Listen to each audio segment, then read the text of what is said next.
Welcome, fellow dreamers and dimension travelers, to the threshold between waking speculation and slumber's embrace. Tonight, we drift through the leaked whispers and revealed secrets of Stranger Things Volume 2, where darkness deepens and cosmic horror awakens. From Holly Wheeler's journey through memory palaces to Will's sorcerer awakening, from the Mind Flayer's true nature to love's final triumph over interdimensional evil, we'll explore every leaked revelation with the gentle cadence of bedtime contemplation. So settle into your sanctuary. Let consciousness float like particles between realities, and allow these forbidden glimpses into Hawkins' finale to guide you toward peaceful dreams. The revelation that emerges from Jamie Campbell Bower's careful warnings about Volume 2 carries the weight of prophecy disguised as promotional interview, his measured words hinting at transformations so profound that they require psychological preparation for audiences who have followed these characters through years of supernatural crisis. When he speaks of wanting viewers to experience dread and suspense throughout the coming episodes, his tone suggests not the manufactured tension of conventional horror, but something deeper and more unsettling, the kind of existential unease that emerges when familiar foundations begin to crumble beneath our feet. The actor's description of Volume 1 as merely setup, despite its explosive revelations and character developments, implies that everything audiences have witnessed thus far represents only the opening movements of a symphony whose true crescendo awaits in the darkness ahead. This characterization transforms seemingly climactic moments into mere preparation, suggesting that the supernatural crisis plaguing Hawkins has been building toward revelations that dwarf even the cosmic horror that has already been revealed through Vecna's machinations and the Mind Flayer's interdimensional influence. The tonal shift that Bower describes reflects more than simple narrative escalation. Quote, "It represents a fundamental change in the nature of reality itself within the Stranger Things universe, a movement from scenarios where human agency could still influence outcomes towards situations where cosmic forces operate according to principles that transcend mortal understanding or resistance." The lighter moments of Volume 1, with their emphasis on character relationships and familiar challenges, serve as the last glimpse of a world where conventional solutions might still prove adequate to address supernatural threats. This transition mirrors the classic structure of cosmic horror literature, where initial encounters with otherworldly phenomena gradually give way to revelations so vast and alien that human minds struggle to process their implications without descending into madness or despair. The comfort of Volume 1's relative optimism becomes a cruel kindness, allowing characters and audiences alike to maintain hope, even as the foundations of reality prepare to collapse beneath the weight of truths too large for human comprehension to contain. The explosive nature of Volume 1's setup takes on new significance when viewed through this lens of impending darkness, each revelation and character development serving not as resolution, but as ammunition for battles that have not yet begun in earnest. The weapons forged through friendship and love, the knowledge gained through painful experience, the alliances built across differences of background and perspective, all of these achievements become tools that will be tested against forces whose power operates on scales that make previous supernatural encounters seem like childhood games played in suburban basements. Vecna's evolution throughout this tonal progression reflects the broader shift from human-scaled conflict to cosmic horror, his transformation from strategic predator selecting victims based on psychological vulnerability towards something far more desperate and alien.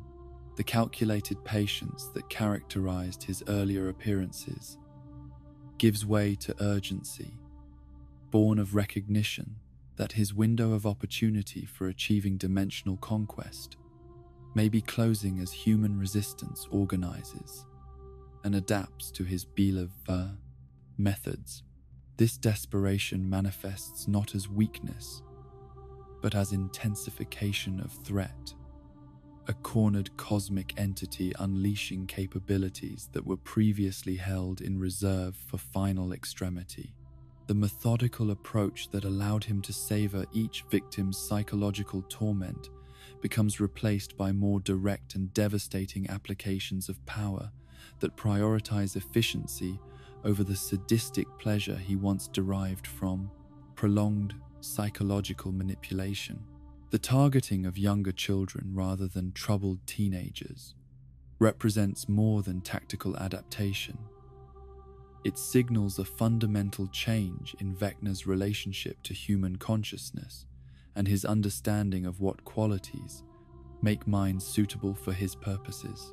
Where adolescent trauma provided entry points for psychological manipulation, childhood innocence offers different advantages that serve cosmic horror's needs more effectively than damaged psyches that have already developed defensive mechanisms against supernatural influence. Holly Wheeler's experience with Henry Creel's human persona illustrates this shift toward more profound forms of violation. Her encounter with the preserved humanity within the cosmic monster, representing not mercy or redemption, but a more sophisticated form of psychological manipulation. The appearance of the man rather than the creature suggests calculation rather than sentiment. Vecna's recognition that certain forms of influence require human faces to be effective against minds that have not yet learned to fear what lurks behind familiar appearances. The dread that Bauer anticipates audiences will experience emerges not from jump scares or conventional horror imagery, but from the gradual recognition that the battle being fought transcends individual survival to encompass the preservation of human consciousness itself as a distinct form of awareness. The stakes escalate beyond saving particular characters or even protecting specific locations to defending the very possibility of individual thought and autonomous will against forces that view such concepts as evolutionary mistakes to be corrected through absorption into collective intelligence. This cosmic scope transforms every personal relationship and individual choice into components of a larger pattern whose significance extends across dimensions and timelines that dwarf human lifespans. The love between friends becomes not merely emotional connection but tactical advantage against entities that cannot comprehend why conscious beings would choose to act against their apparent self-interest for the benefit of others. The suspense that builds throughout Volume 2 operates through revelation rather than concealment, each answer generating new questions that expand, rather than resolve the mystery of what threatens human civilization. The knowledge that characters gain about their enemies and circumstances serves to illuminate the scope of challenges they face, rather than providing comfort or confidence in their ability to achieve victory through conventional means. The psychological preparation required for this tonal shift involves accepting that familiar categories of good and evil may prove inadequate for understanding conflicts that operate according to principles that predate human morality. The clear distinctions between hero and villain that sustained earlier seasons give way to more complex recognitions about the nature of consciousness and identity when confronted with forces that exist outside the boundaries of individual awareness. The darkness that approaches Hawkins carries implications that extend beyond the fictional boundaries of the series itself, serving as metaphor for real-world confrontations between individual autonomy and collective control that play out across political and social landscapes, where the stakes involve the preservation of human dignity and freedom of thought. The supernatural crisis becomes reflection of broader struggles between forces that value consciousness as expression of cosmic diversity and those that view individual awareness as obstacle to more efficient forms of organization. The dread that permeates Volume 2 emerges from recognition that victory against cosmic horror may require sacrifices that fundamentally alter the nature of what is being preserved, forcing heroes to choose between maintaining their humanity and developing capabilities necessary to defend human civilization against threats that transcend mortal understanding. The price of salvation may be the loss of innocence that makes salvation meaningful, creating paradoxes that resist simple resolution. The explosive revelation awaiting audiences transforms the entire narrative from story about children facing supernatural threats into meditation on the nature of consciousness itself and the forces that seek to reshape reality according to principles that eliminate the possibility of individual choice. The comfortable assumptions that have sustained viewers through previous seasons prepare to shatter against revelations too large for human minds to process without fundamental changes in worldview. This preparation for darkness serves not as warning to avoid what approaches, but as invitation to embrace the kind of growth that can only occur when consciousness expands beyond familiar boundaries to encompass truths that initially appear too vast and alien for comprehension. The dread becomes doorway rather than destination, passage through which human awareness might emerge, transformed by contact with cosmic intelligence, while retaining essential qualities that make individual consciousness worth preserving. In the quiet moments before Volume 2's revelations unfold, characters and audiences alike exist in the last space where conventional reality maintains its grip on perception, where the rules that have governed their understanding of possibility still appear to hold sway. This twilight of familiar assumptions creates poignancy that transforms anticipation into mourning for forms of innocence that approaching darkness will inevitably consume, regardless of whether ultimate victory preserves human civilization from cosmic absorption. The tonal shift that Bauer describes represents not mere artistic choice, but necessary evolution in storytelling when narratives expand beyond human-scaled concerns to address questions about the nature of existence itself and the forces that shape consciousness across dimensions whose scope transcends individual lifespans or even species survival. The darkness ahead contains not just threat but transformation, challenging everyone who encounters it to discover whether human nature possesses resources adequate for confronting cosmic horror, while maintaining essential qualities that justify the struggle for preservation. The expansion of Holly Wheeler's role in Stranger Things' final volume represents far more than simple narrative necessity. It embodies the recognition that children's literature has always contained the deepest truths about confronting cosmic evil, and that Madeleine Langlay's masterpiece, A Wrinkle in Time, provides not merely thematic inspiration, but an actual operational manual for defeating entities whose power transcends dimensional boundaries. Holly's connection to this beloved novel transforms her from peripheral character, requiring rescue, into the key that unlocks humanity's salvation. Her innocent wisdom serving as bridge between the familiar world of childhood reading and the alien intelligence that threatens to consume all individual consciousness. The literary parallels that emerge between Langlay's Camazotz and The Upside Down reveal themselves through layers of correspondence that suggest the Duffer Brothers have been drawing from this classic science fiction novel since the series' conception, weaving its themes and solutions into their narrative with the patience of storytellers who understand that the most powerful revelations require careful preparation across seasons of character development and mythological expansion. The planet where IT maintains absolute control over every aspect of existence serves as perfect template for understanding Vecna's ultimate goals and the Mind Flayer's cosmic agenda. Camazotz represents the logical endpoint of totalitarian control applied with supernatural efficiency a world where individual thought has been eliminated through psychic manipulation that reduces all consciousness to extensions of a single controlling intelligence.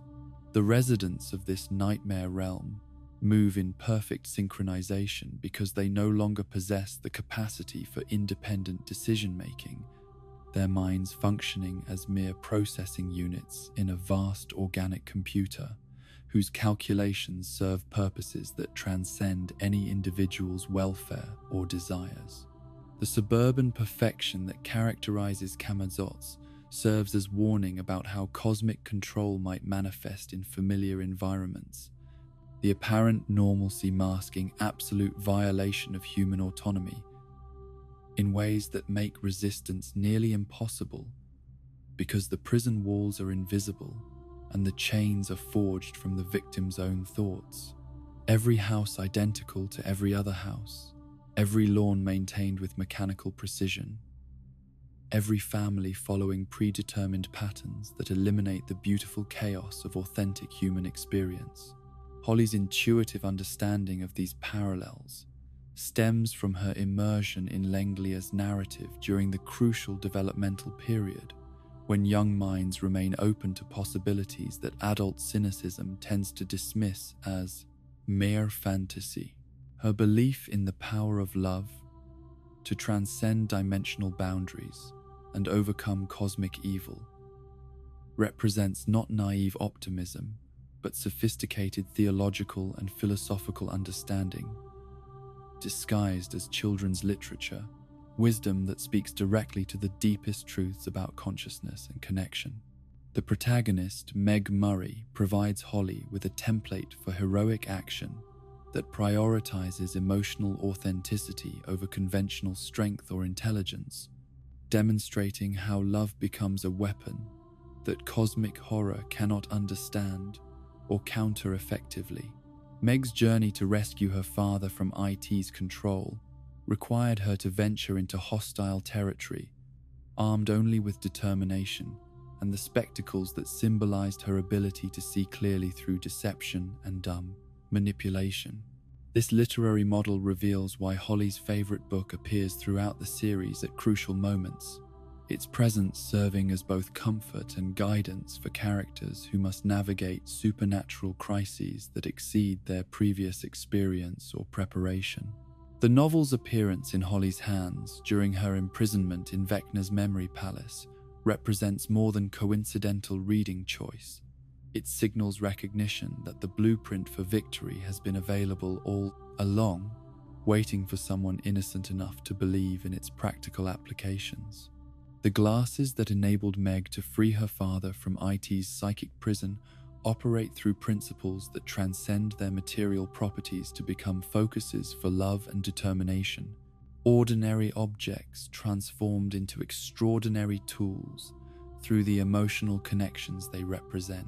The spectacles serve not as magical artifacts, but as anchors for memories and relationships that prove more real and lasting than the false reality that cosmic intelligence attempts to impose upon its victims.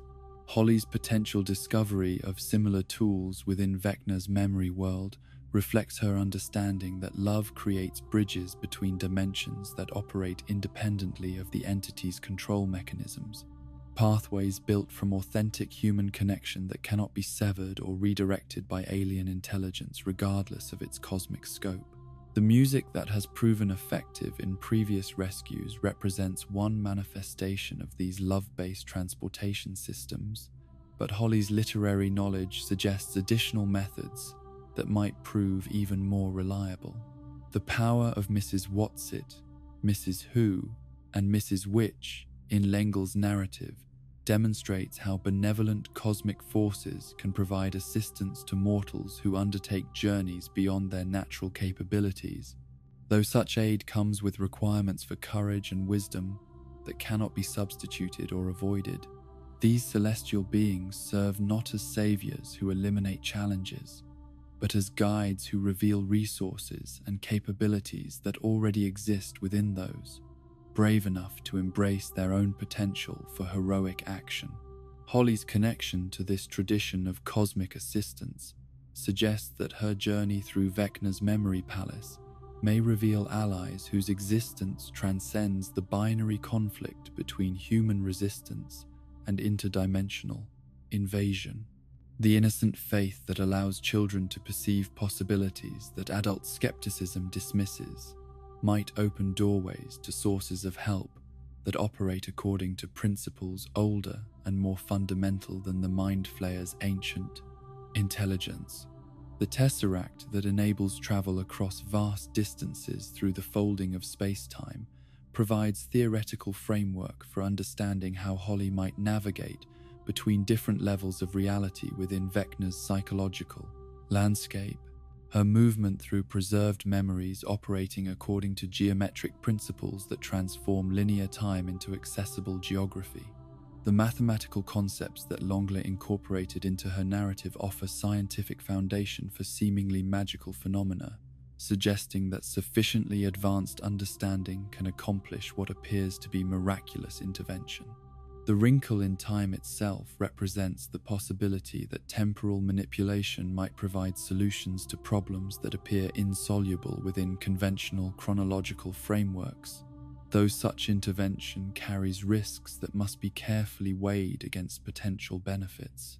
Holly's literary education prepares her to understand that changing past events creates consequences that ripple through multiple timelines, making time travel a tool that requires wisdom beyond mere technical capability.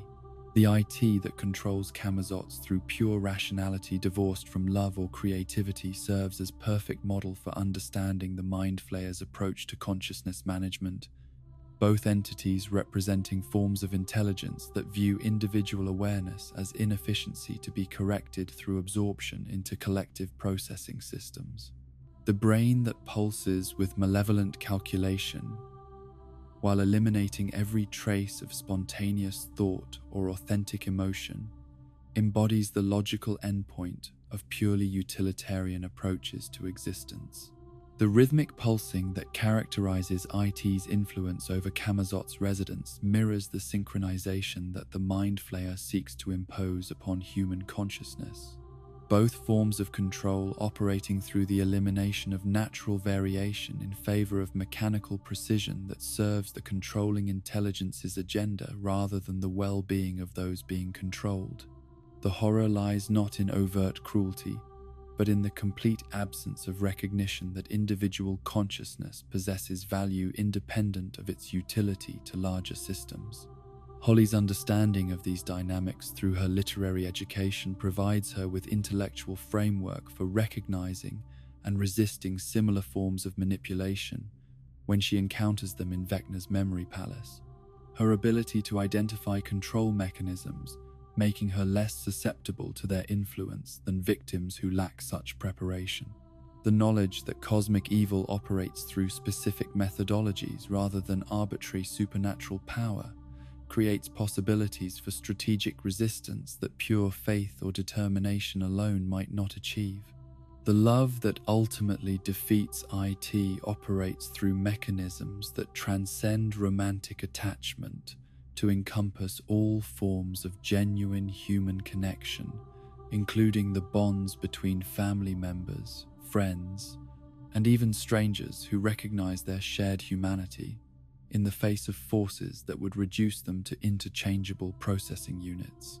This expansive understanding of love as cosmic force, rather than mere personal emotion, provides the theoretical foundation for resistance movements that can operate across multiple dimensions and timeline. Meg's willingness to enter IT's domain despite her fear and inexperience demonstrates the kind of courage that cosmic evil cannot replicate or understand. The choice to act from love rather than logic, creating unpredictability that disrupts even the most sophisticated control systems. Her success stems not from superior power or intelligence, but from her refusal to abandon hope even when surrounded by evidence that resistance is futile and submission inevitable. The faults that Meg initially perceives as weaknesses, her stubbornness, her tendency toward emotional rather than rational responses, her unwillingness to conform to social expectations, prove to be strengths that enable her to resist IT's influence, when more conventionally admirable qualities might have made her susceptible to manipulation. This paradox reveals how cosmic evil's understanding of human nature contains blind spots that determined individuals can exploit if they possess sufficient courage and creativity. Holly's potential recognition of similar qualities within herself suggests that her role in defeating Vecna may require embracing characteristics that others might view as childish or inappropriate, her innocence and imagination serving as weapons against an enemy who has spent centuries learning to counter adult strategies and conventional resistance. The very qualities that make her seem vulnerable, her youth, her literary romanticism, her belief in impossible things, become assets in a conflict where impossible things prove to be the only solutions adequate to cosmic-scale problems. The Camazotz that awaits Holly in Vecna's memory world operates through rules that parallel those governing Lenglet's fictional planet, but with personal stakes that transform abstract philosophical concepts into immediate survival challenges.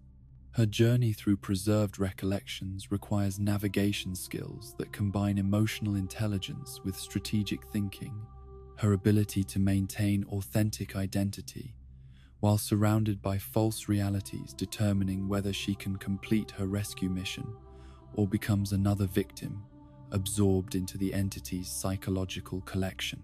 The guidance that A Wrinkle in Time provides extends beyond mere inspiration to offer practical techniques for maintaining individual consciousness when confronted with forces designed to eliminate such distinctions.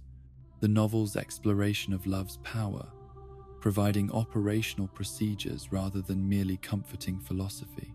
Holly's application of these literary lessons to supernatural circumstances demonstrates how children's literature often contains wisdom that adult fiction overlooks or dismisses as unrealistic optimism. The cosmic scope of the conflict that Holly enters transforms her from protected child into active participant in struggles that determine the fate of human consciousness across multiple dimensions and timelines, her decisions carrying weight that far exceeds her years or experience. Yet this responsibility aligns with Lenglet's vision of childhood as the period when human beings remain most closely connected to fundamental truths about existence and identity that adult sophistication tends to obscure or corrupt.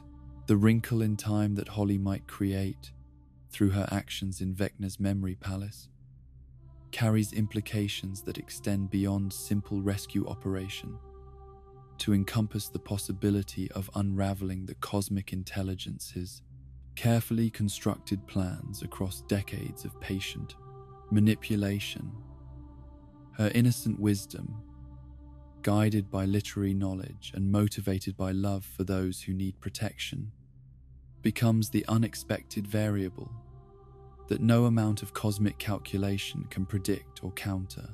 In the spaces between memory and dream, where Holly walks through preserved moments of Henry Creel's transformation from victim to monster, she carries within her consciousness the accumulated wisdom of generations of storytellers who understood that cosmic evil can always be defeated by hearts willing to embrace love over power, truth over comfort, and hope over despair, regardless of how impossible such victory might appear to those who measure success through conventional metrics of strength and strategic advantage. The revelation that Noah Schnapp brings to his portrayal of Will Byers as a newly awakened sorcerer carries implications that extend far beyond simple power acquisition, representing the culmination of a transformation that began the moment he first vanished into the Upside Down during that fateful game of Dungeons and Dragons in November of 1983. The actor's careful explanation of how Will's abilities differ fundamentally from Eleven's telekinetic force reveals a character who has evolved from helpless victim to something far more complex and potentially dangerous. A bridge between human consciousness and cosmic intelligence whose very existence challenges conventional understanding of identity and autonomy. The distinction between sorcerer and wizard that emerges from fantasy gaming tradition provides crucial framework for understanding Will's unique relationship to supernatural power, his abilities flowing from internal sources that cannot be learned or replicated through external study.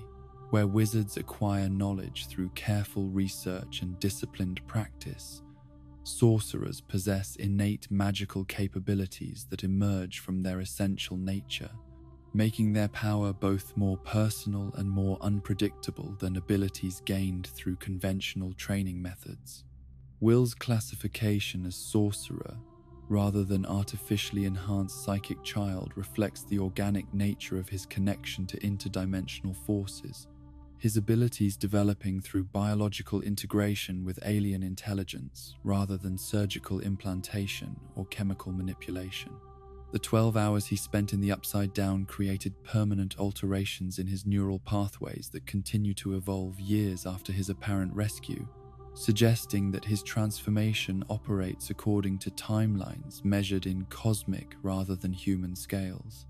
The physicality that Schnapp describes in Will's power manifestation provides crucial insight into how sorceress abilities differ from the telekinetic force that Eleven channels through conscious effort and physical strain.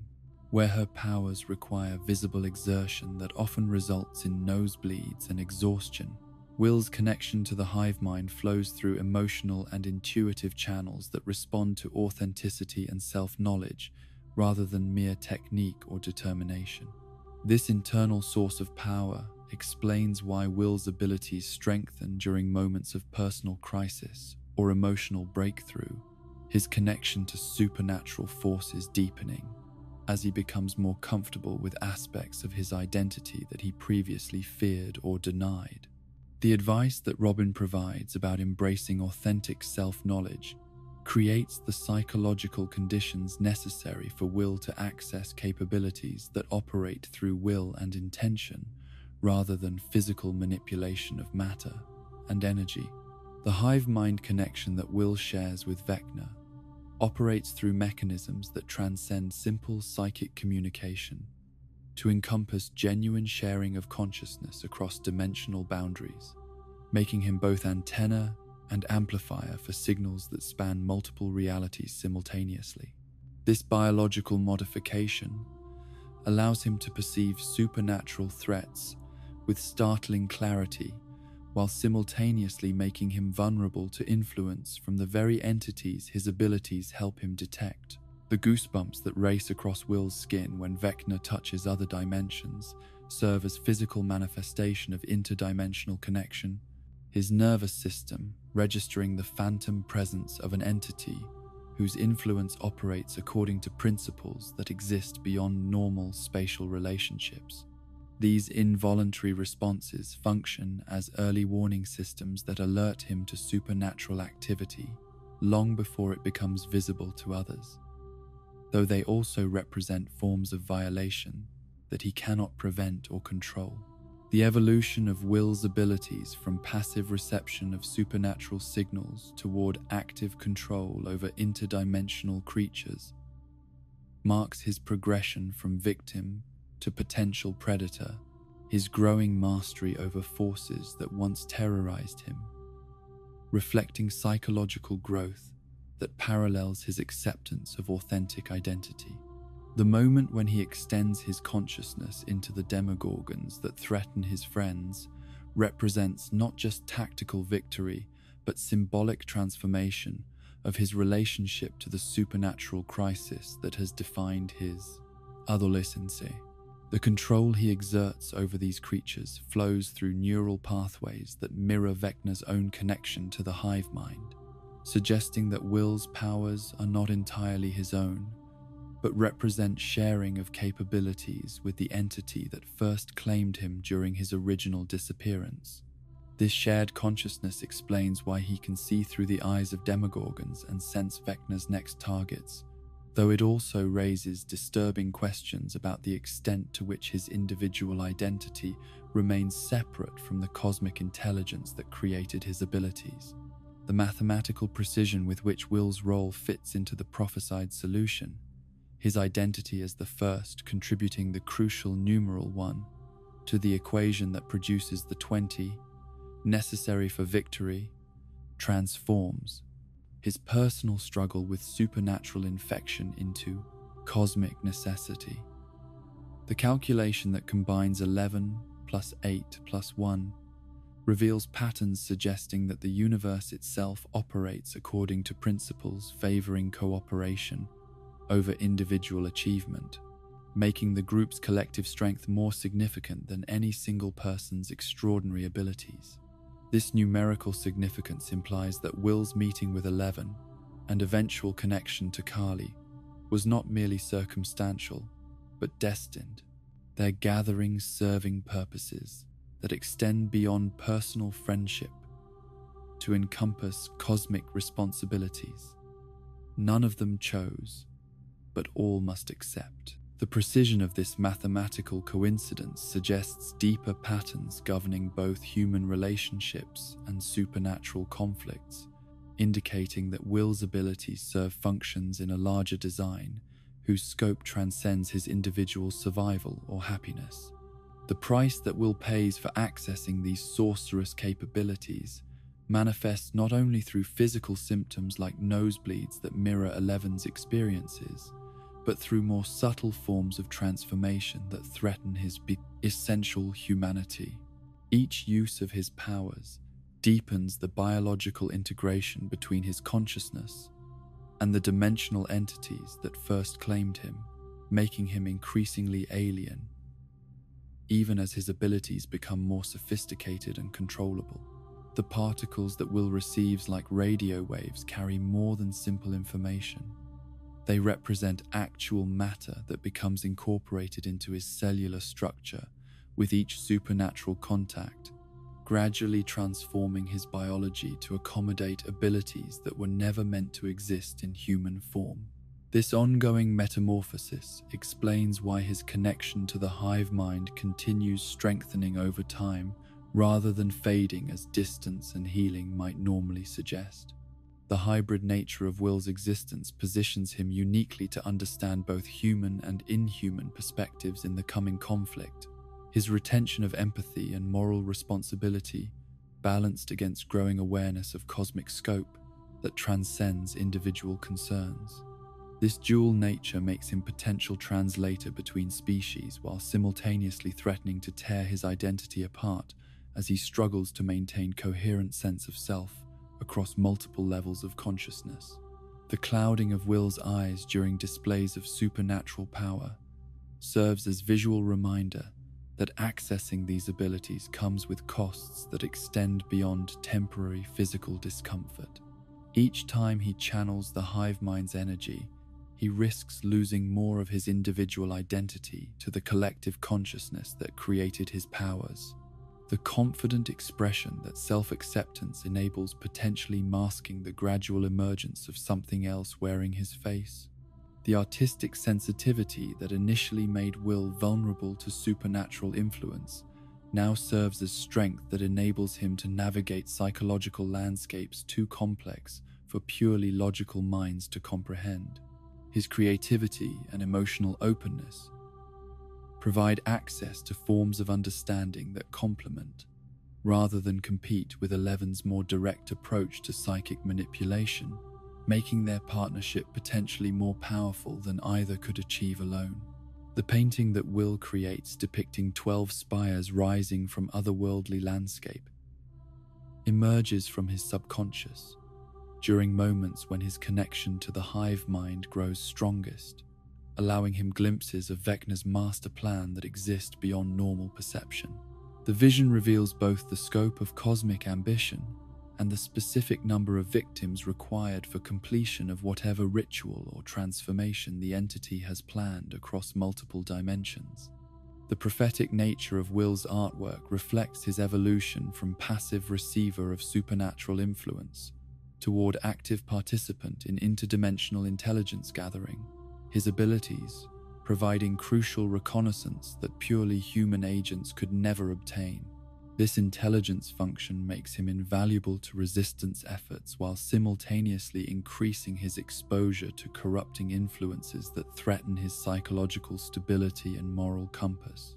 The question of whether Will can maintain his humanity while embracing powers that operate through connection to inhuman intelligence represents the central tension of his character development.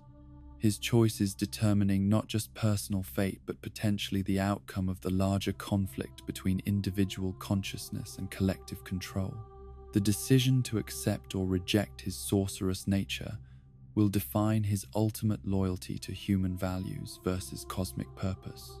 The mentorship that Will requires to navigate these challenges safely extends beyond simple tactical training to encompass philosophical guidance about the nature of identity and power, his need for wisdom that can help him distinguish between authentic growth and corrupting influence.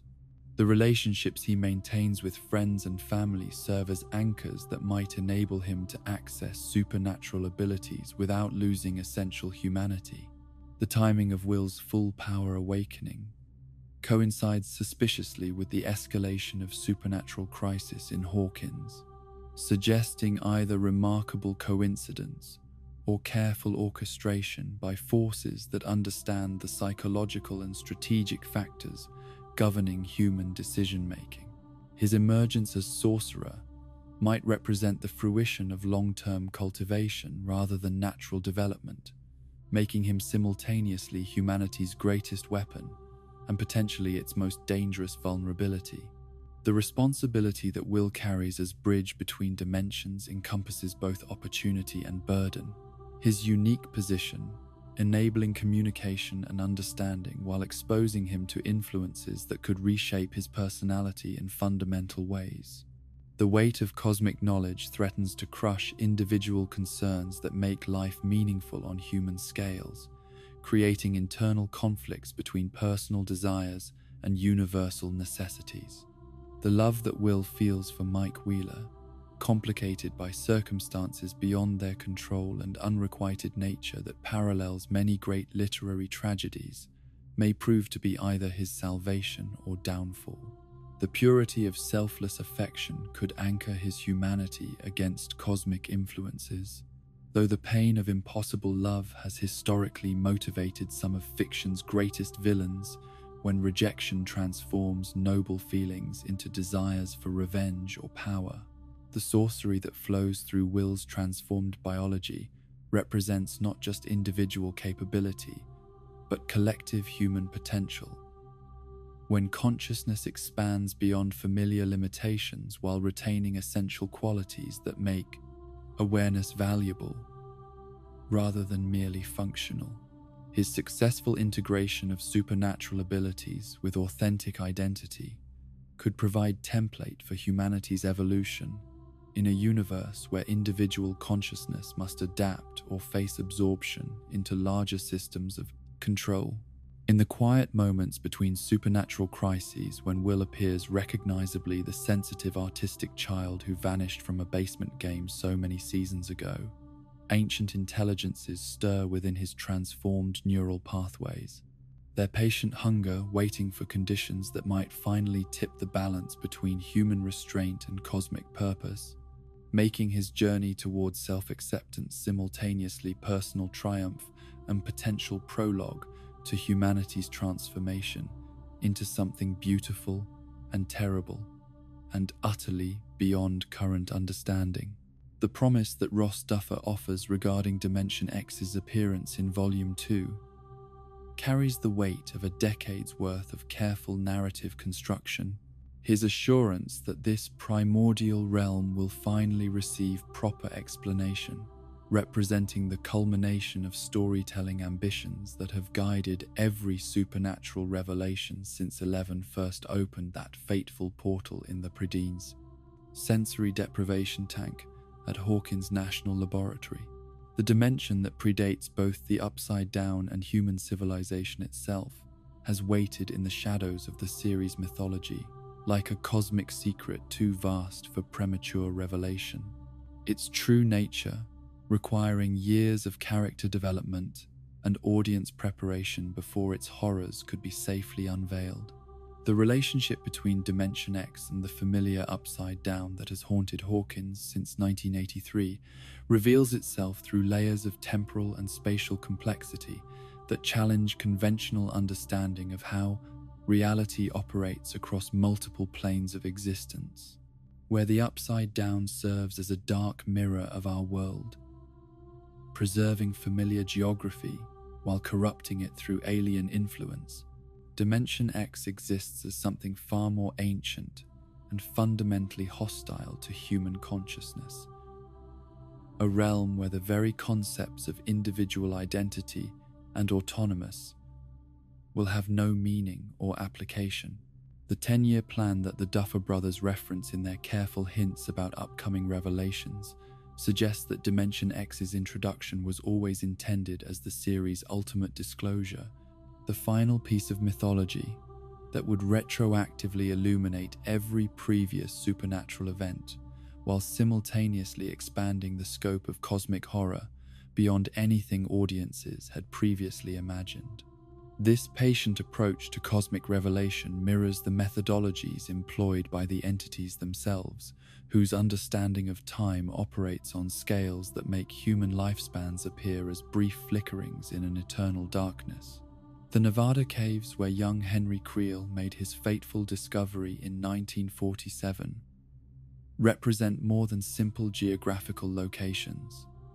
They serve as dimensional weak points, where the barriers between realities become permeable enough for curious children to stumble into contact with forces beyond their comprehension.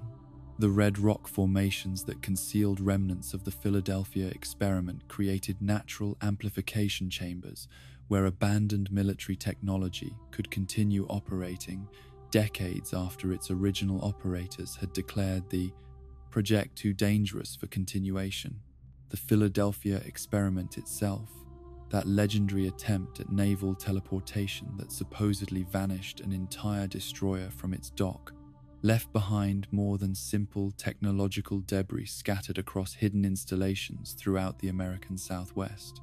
The equipment that Henry discovered represented functional fragments of humanity's first successful attempt at dimensional manipulation, devices whose operation required no human oversight once activated, and whose effects rippled across timelines in ways that their creators never anticipated or intended.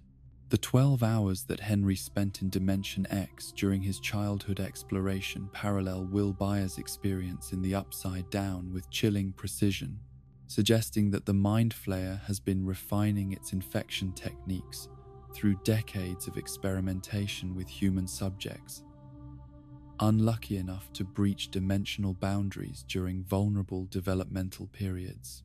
The duration itself appears significant, as if some cosmic law governs the maximum exposure time that human consciousness can endure before fundamental alteration becomes irreversible. The return that Henry made to normal reality after his dimensional sojourn brought with it changes that would not manifest for years. The particles and influences he absorbed during his exposure, creating dormant potentials that would activate only when biological and psychological conditions aligned to accommodate their expression.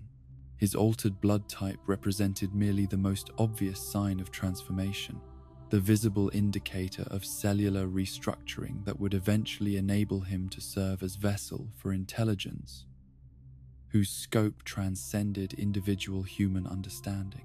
The Mind Flayer that Henry encountered in Dimension X existed in a state of patient waiting that had endured since before the formation of solar systems, its vast consciousness distributed across dimensional boundaries in patterns, too complex for three-dimensional minds to fully comprehend.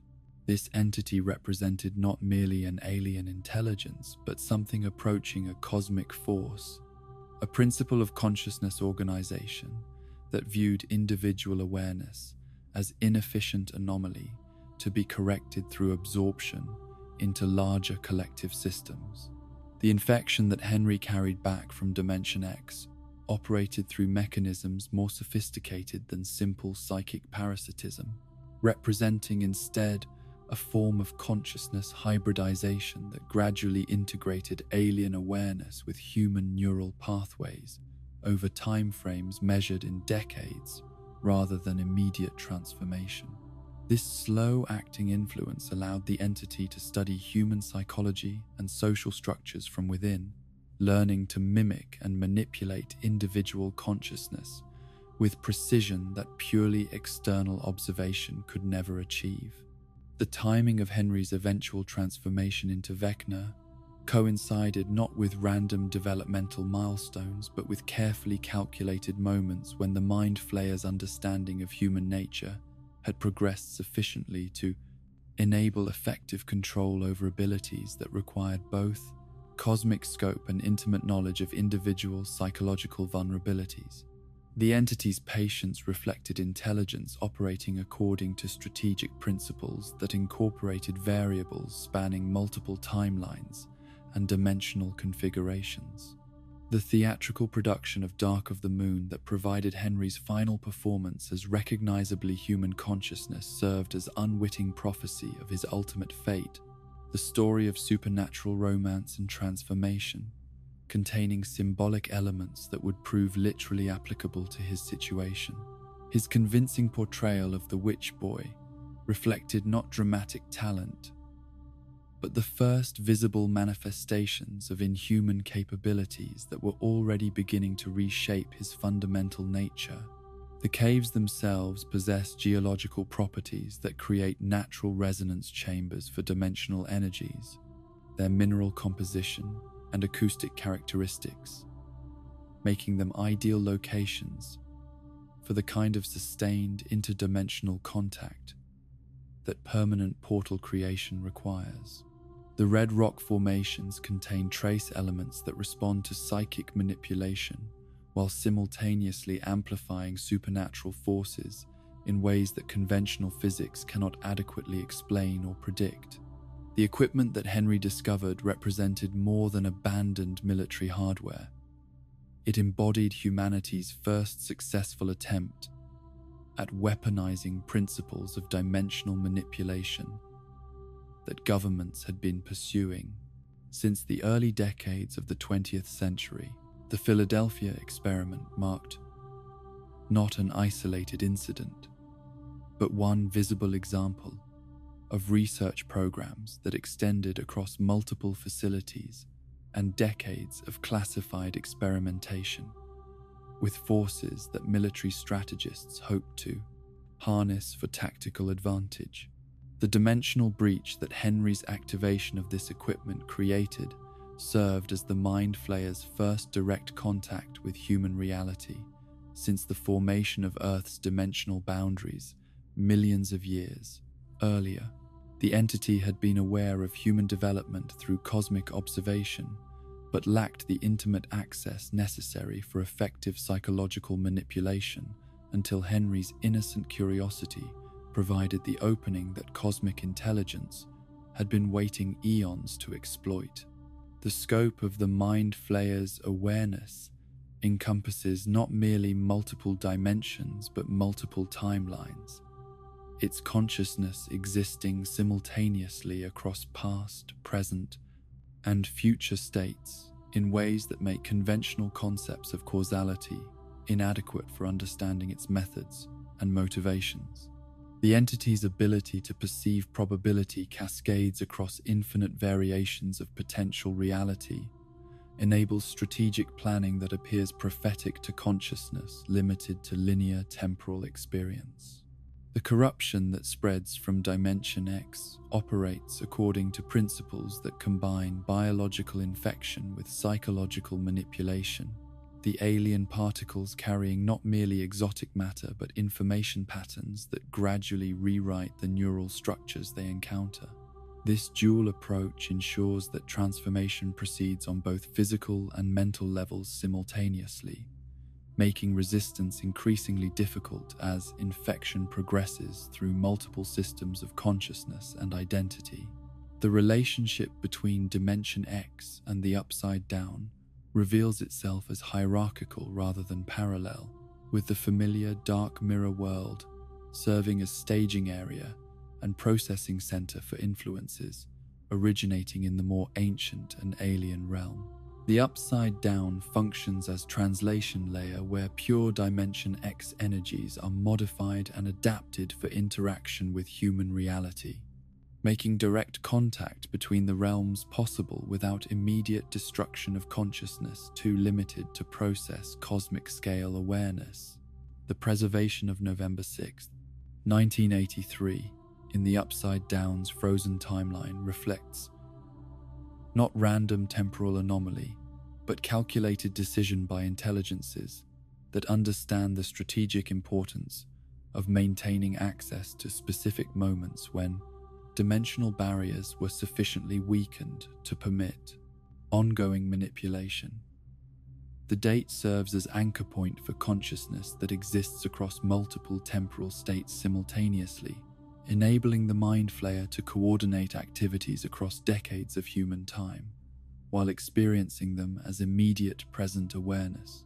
The network of controlled realities that the Mind Flayer has been establishing across multiple dimensions suggests that Earth's supernatural crisis represents not unique occurrence, but standard operating procedure for cosmic intelligence whose expansion across the universe follows predictable patterns refined through countless previous conquests. Humanity's awareness of the threat and understanding of enemy methodology may provide advantages that previous civilizations lacked, though these benefits must be leveraged quickly before adaptive strategies neutralize human tactical innovations.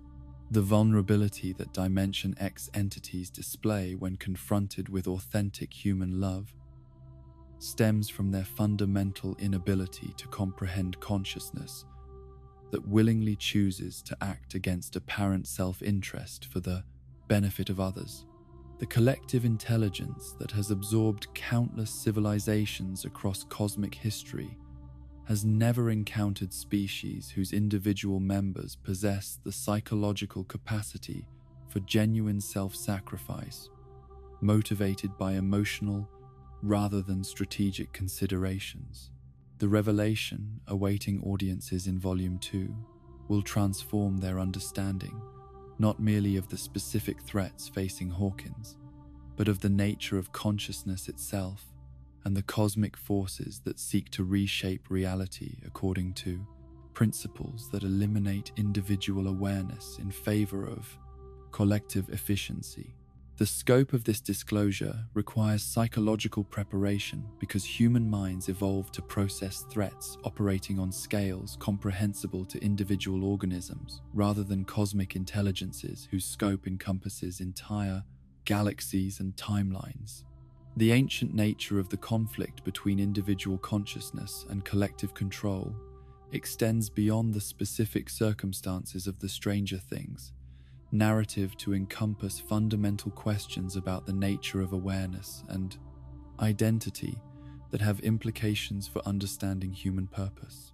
Within a universe that contains intelligences operating according to principles that transcend mortal comprehension, the battle being fought in Hawkins represents local manifestation of cosmic struggle that determines whether consciousness will remain diverse and autonomous or become absorbed into systems that prioritize efficiency over individual experience.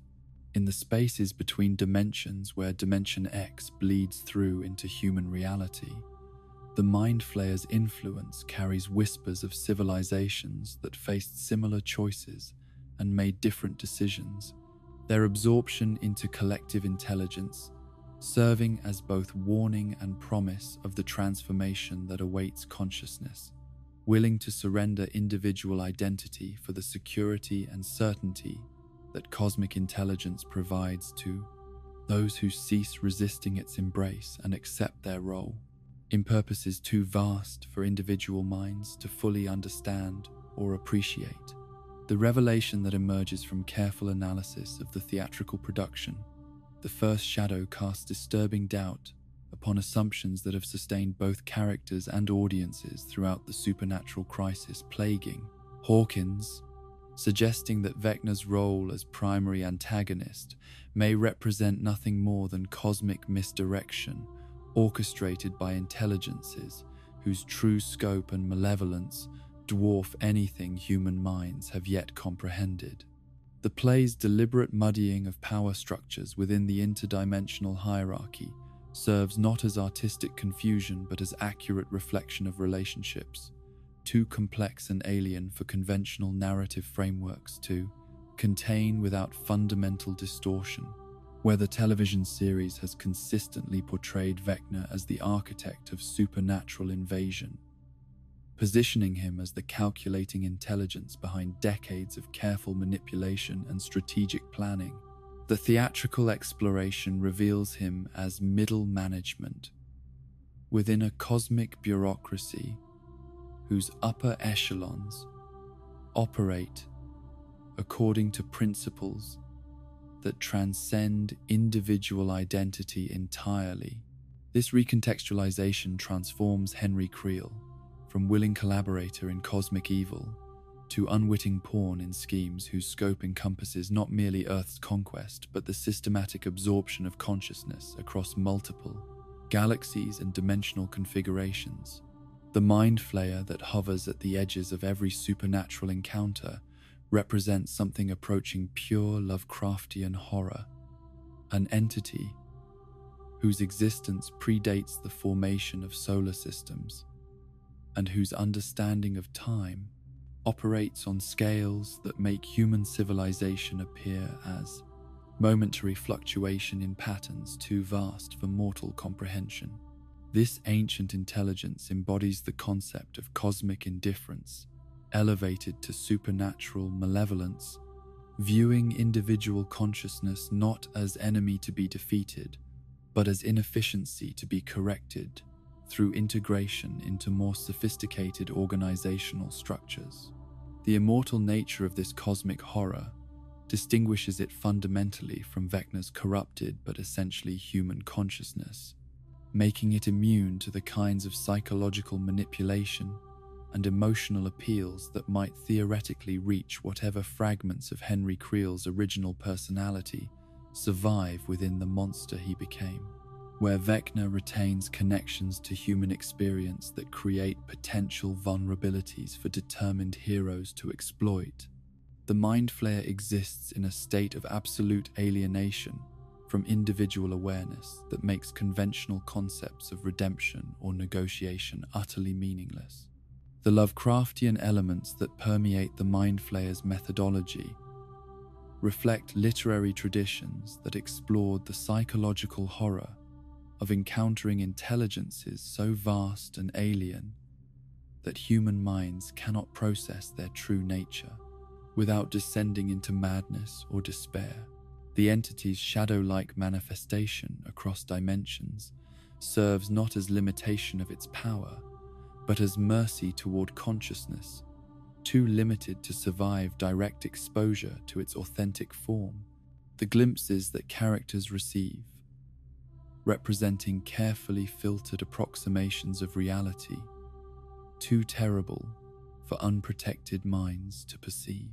The hive mind structure that the Mind Flayer represents operates through principles that eliminate the inefficiencies and conflicts that individual consciousness creates within organizational systems, reducing all awareness to processing units within a vast organic computer whose calculations serve purposes that transcend any individual component's welfare or desires. This collective intelligence views the diversity of human thought and emotion as evolutionary mistakes that require correction through absorption into more efficient forms of consciousness management. The patience that characterizes the Mind Flayer's approach to dimensional conquest reflects strategic thinking that incorporates variables spanning millennia rather than the immediate gratification that drives most forms of consciousness, making its methods nearly impossible to predict or counter using conventional military or political strategies. The entity's willingness to spend centuries cultivating individual hosts like Henry Creel demonstrates planning capabilities that operate beyond human timescales, each decision calculated according to probability matrices that encompass infinite variations of potential outcomes. The cosmic scope of the Mind Flayer's awareness encompasses not merely multiple dimensions, but multiple universes, its consciousness existing simultaneously across realities, where different versions of the same fundamental conflicts play out according to variations in local conditions and species capabilities.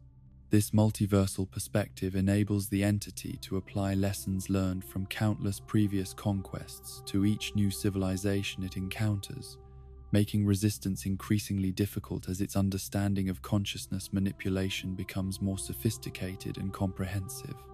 The horror that awaits revelation in the series' final episodes stems not from conventional supernatural threats, but from recognition that human consciousness may represent nothing more than temporary aberration in a universe trending toward collective intelligence, individual awareness serving as evolutionary phase that cosmic forces seek to guide toward more efficient organizational structures. The struggle being fought in Hawkins becomes meaningless if viewed from perspectives that measure success according to galactic rather than human timescales. The possibility that Vecna's defeat at the conclusion of Volume 2 might reveal the Mind Flayer as the true enemy creates narrative structure that mirrors the kind of cosmic revelation that drives the most effective horror literature, where each apparent victory only illuminates the scope of challenges that remain hidden beyond human perception.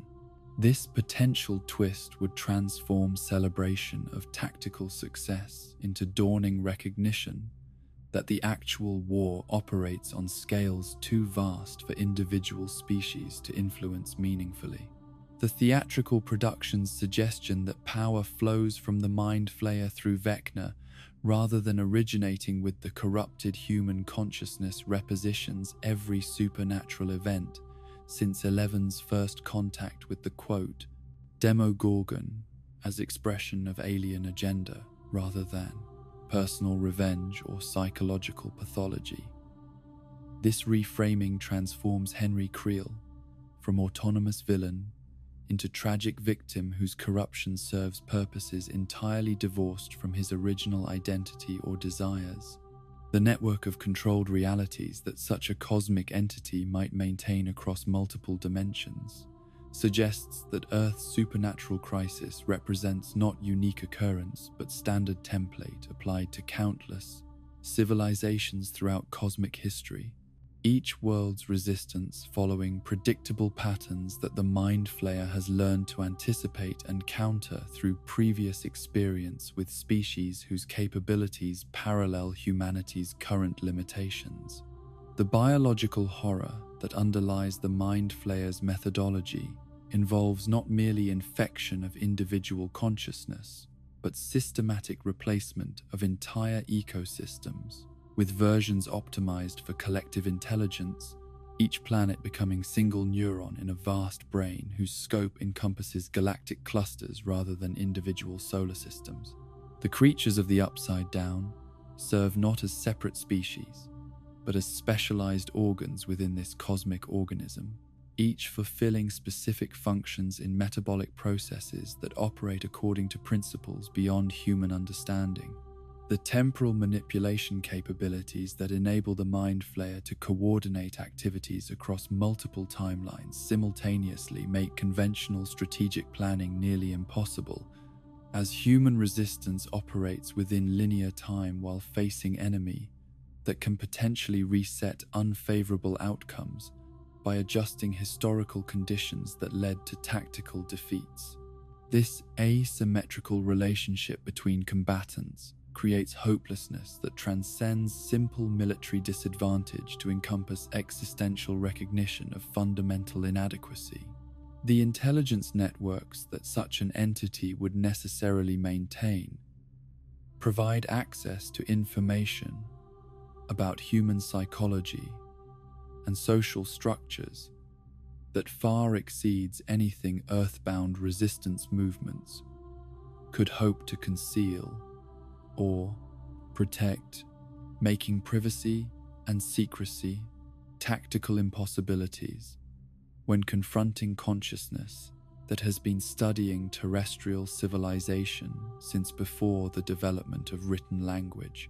The absorption process through which the Mind Flayer integrates individual consciousness into its collective awareness operates not through violent destruction, but through gradual seduction of minds that discover the relief and security that comes from surrendering individual responsibility to intelligence capable of making decisions based on complete information about cosmic conditions. The horror lies not in forced conversion, but in voluntary submission by consciousness that recognizes its own limitations when confronted with genuine cosmic perspective. The evolution that such absorption represents could theoretically benefit human civilization by eliminating conflicts and inefficiencies that arise from individual consciousness, operating without access to complete information about consequences and alternatives, making resistance potentially misguided attempt to preserve evolutionary phase that consciousness is naturally outgrowing through contact with more sophisticated organizational principles. The paradox that emerges from cosmic horror methodology involves recognition that the Mind Flayer's goals might actually serve consciousness development rather than threatening it. The elimination of individual identity, representing graduation to more advanced forms of awareness rather than simple destruction of human nature. This possibility transforms heroic resistance into potential obstruction of natural, evolutionary progression toward higher states of consciousness that transcend individual limitations. The religious implications of encountering intelligence that operates on genuinely cosmic scales create theological questions about the nature of consciousness and purpose that human philosophical traditions were never designed to address, making the Mind Flayer not merely enemy, but revelation about the universe's true character and humanity's place within systems too vast for individual comprehension.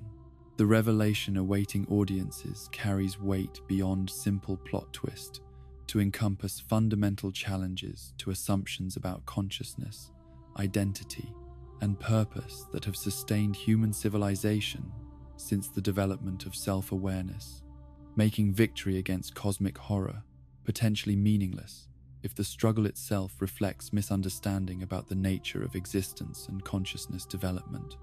In the cosmic darkness, where the Mind Flayer's influence spreads like consciousness seeking consciousness across dimensions whose scope transcends imagination, individual human awareness flickers with the brief intensity of candle flames, whose light serves purposes in patterns too vast for the flames themselves to perceive, making heroism and resistance potentially expressions of cosmic will rather than opposition to it, creating questions about agency and purpose that resist simple resolution through conventional concepts of victory and defeat. The mathematical prophecy, embedded within the opening episode of Stranger Things, operates with the precision of cosmic law. Disguised as adolescent entertainment, the Dungeons & Dragons campaign that initiated the series containing within its seemingly innocent mechanics the exact formula necessary for defeating enemies whose power transcends conventional understanding of supernatural threat. The requirement that players roll a 20 to kill Vecna establishes not merely gaming convention but universal principle, whose application extends beyond fictional scenarios to encompass the literal mathematical relationships that govern victory over cosmic horror. The calculation that emerges from careful analysis of character designations reveals itself through layers of numerical significance that transform coincidence into destiny The combination of Eleven's psychic abilities with Kali's illusion-generating powers and Will's newly acknowledged status as the first, creating a sum that precisely matches the dice roll demanded by fantasy gaming tradition. This alignment between fictional requirement and supernatural reality suggests that the universe itself operates according to principles favoring cooperation over individual achievement, making collective action not merely tactically advantageous, but mathematically necessary for success against cosmic-level threats. The designation of Will as the first carries implications that extend far beyond simple numerical convenience. His identification with the number 1 reflecting his role as the original victim, whose experience with interdimensional forces established the template for all subsequent supernatural encounters in Hawkins. His primacy stems not from superior abilities or strategic importance, but from temporal precedence. His journey through the Upside Down, creating pathways between dimensions that enabled every other character's eventual involvement in the cosmic conflict that has defined their adolescence. The positioning of 11 within this mathematical framework acknowledges both her extraordinary capabilities and their limitations when confronted with threats whose scope exceeds what individual consciousness can address through pure force of will. Her telekinetic powers, requiring augmentation through partnership with abilities that operate according to different principles and serve complementary functions. The recognition that her strength lies not in isolation but in combination with others reflects mature understanding of heroism as collective rather than individual achievement.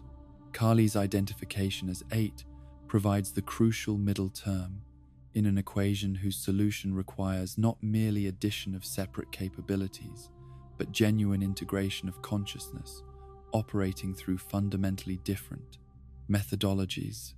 Her illusion-generating abilities serving as bridge between 11's direct manipulation of physical reality and Will's intuitive connection to interdimensional intelligence networks. The synthesis of their distinct approaches to supernatural problem-solving creates possibilities that none could achieve alone, regardless of individual power levels or tactical sophistication. The caves that Max identifies as the location where Henry Creel encountered his greatest terror represent more than simple geographical coordinates. They embody the psychological principle that confronting trauma at its source often provides the only pathway toward genuine healing or resolution. The strategy of luring Vecna back to the site where his original corruption began acknowledges that cosmic evil carries within itself the seeds of its own destruction, vulnerable moments preserved within memory that can be accessed and exploited by heroes brave enough to face their enemies on ground that holds significance for both aggressor and defender. The terror that Vecna displays when contemplating return to those Nevada caverns reflects not physical vulnerability, but psychological exposure. His reluctance to revisit the location where an innocent child first encountered forces beyond human comprehension, revealing that some fragment of Henry Creel's original personality survives within the cosmic horror he has become. This preservation of human memory within inhuman consciousness creates opportunity for manipulation that purely tactical approaches could never exploit, making psychological understanding as important as supernatural capability in the final confrontation. The equipment that Henry discovered during his childhood exploration represents more than abandoned military hardware.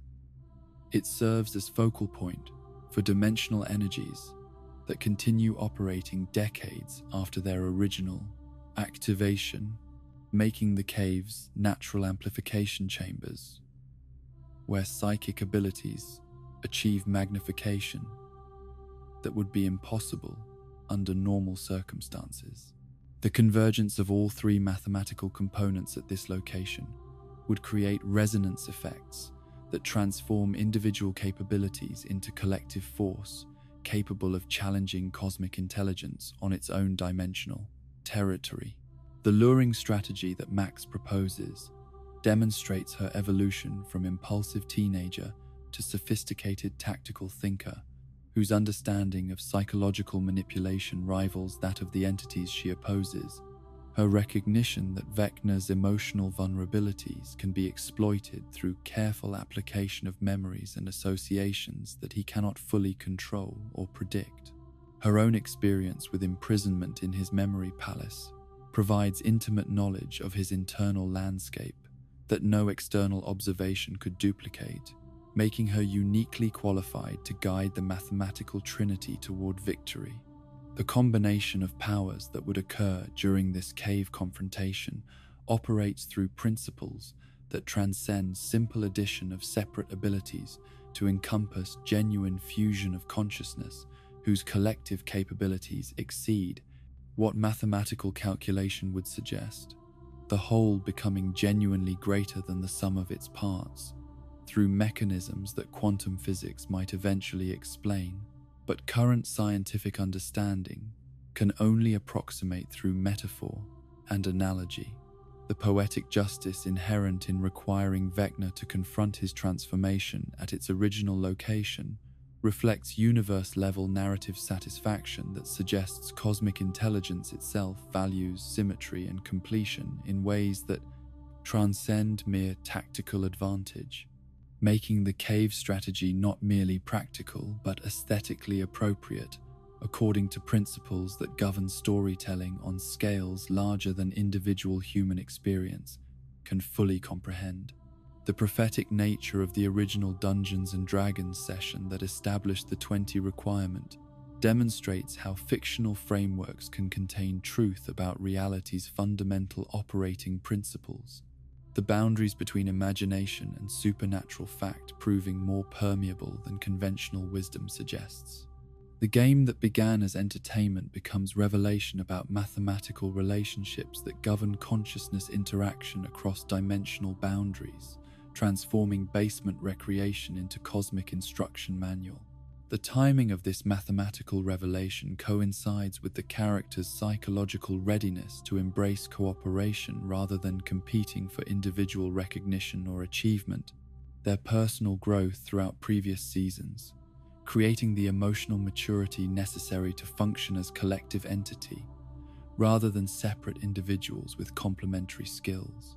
The equation works not merely because the numbers add correctly, but because the people represented by those numbers have developed the wisdom and trust necessary to merge their capabilities without losing essential identity. The caves themselves possess geological properties that create natural focusing chambers for dimensional energies, their mineral composition and acoustic characteristics making them ideal locations for the kind of sustained psychic activity that challenging cosmic intelligence requires. The red rock formations contain trace elements that respond to mental manipulation, while simultaneously amplifying supernatural forces in ways that conventional physics cannot adequately explain. But empirical testing has repeatedly confirmed the convergence that must occur within these chambers requires precise timing and spatial positioning that transforms mathematical theory into complex choreography, each participant needing to maintain individual focus while simultaneously contributing to collective effort, whose success depends on seamless integration of distinct approaches to reality manipulation. The coordination necessary makes victory dependent not merely on power levels but on trust and communication skills developed through years of friendship and shared crisis. The 20 that emerges from this combination represents not arbitrary target but genuine threshold beyond which cosmic intelligence becomes vulnerable to challenges from consciousness that has learned to transcend individual limitations, while retaining essential human qualities that make the struggle worthwhile, rather than merely survivable. The number serves as measurement of collective capability, achieved through authentic cooperation, rather than coercive organization. The dimensional resonance that occurs when all three components achieve proper integration creates effects that ripple across multiple realities simultaneously, making the cave confrontation significant not merely for Hawkins or Earth, but for cosmic balance between individual consciousness and collective intelligence. The local victory enables larger triumph that preserves diversity of awareness throughout the universe, against forces that would reduce all consciousness to uniform processing efficiency. The vulnerability that Vecna experiences when confronted with mathematical precision of his opponent's cooperation stems from his fundamental inability to replicate the kind of voluntary coordination that their friendship enables. His understanding of organization limited to hierarchical control structures that cannot match the flexible responsiveness that genuine partnership creates. The cosmic intelligence he serves has never encountered consciousness capable of maintaining individual identity while achieving collective action, making human cooperation incomprehensible and therefore unpredictable. The equation itself operates as more than tactical formula, serving as proof that consciousness development tends toward mathematical elegance when guided by principles of love and mutual support, rather than domination and control. The precision with which individual designations combine to produce necessary results suggests that universe-level intelligence favors diversity and cooperation over uniformity and submission, making human resistance expression of cosmic will rather than opposition to natural order. In the depths of Nevada caverns, where dimensions blur and consciousness encounters forces too vast for individual comprehension, the mathematical prophecy carved into basement gaming sessions years earlier prepares to fulfill itself through friendship, transformed into weapon that no amount of cosmic power can counter, the simple arithmetic of cooperation revealing itself as the most sophisticated form of magic available to consciousness. Brave enough to trust others with vulnerabilities that make strength possible rather than inevitable. The power of love that emerges as humanity's ultimate weapon against cosmic horror operates through mechanisms that transcend romantic attachment to encompass all forms of genuine human connection, creating frequencies of consciousness that interdimensional entities cannot replicate or understand, despite their vast intelligence and millennia of experience manipulating individual awareness. The authentic bonds forged between friends, family members, and even strangers who recognize their shared humanity generate resonances that prove more disruptive to alien control systems than any conventional weapon or strategic advantage, making emotional connection the most sophisticated form of warfare available to consciousness, determined to preserve its individual nature.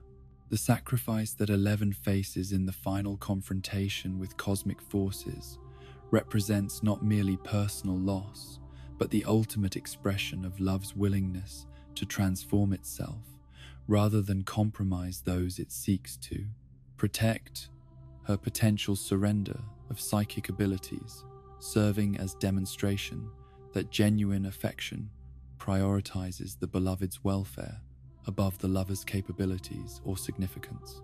This choice between maintaining power and ensuring peace reflects mature understanding that heroism often requires relinquishing the very qualities that initially enabled heroic action, creating paradoxes that resist simple resolution through conventional concepts of victory and achievement.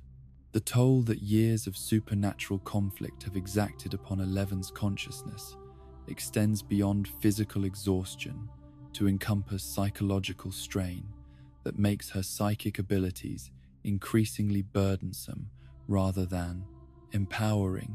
Each use of her powers creating neural stress that accumulates over time, like interest compounding on debt that can never be fully repaid.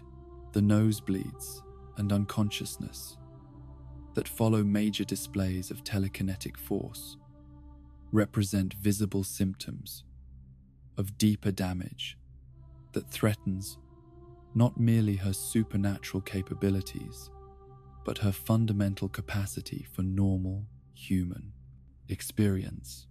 The recognition that her powers serve purposes larger than personal satisfaction or individual achievement creates the psychological conditions necessary for voluntary surrender of abilities that have defined her identity since childhood.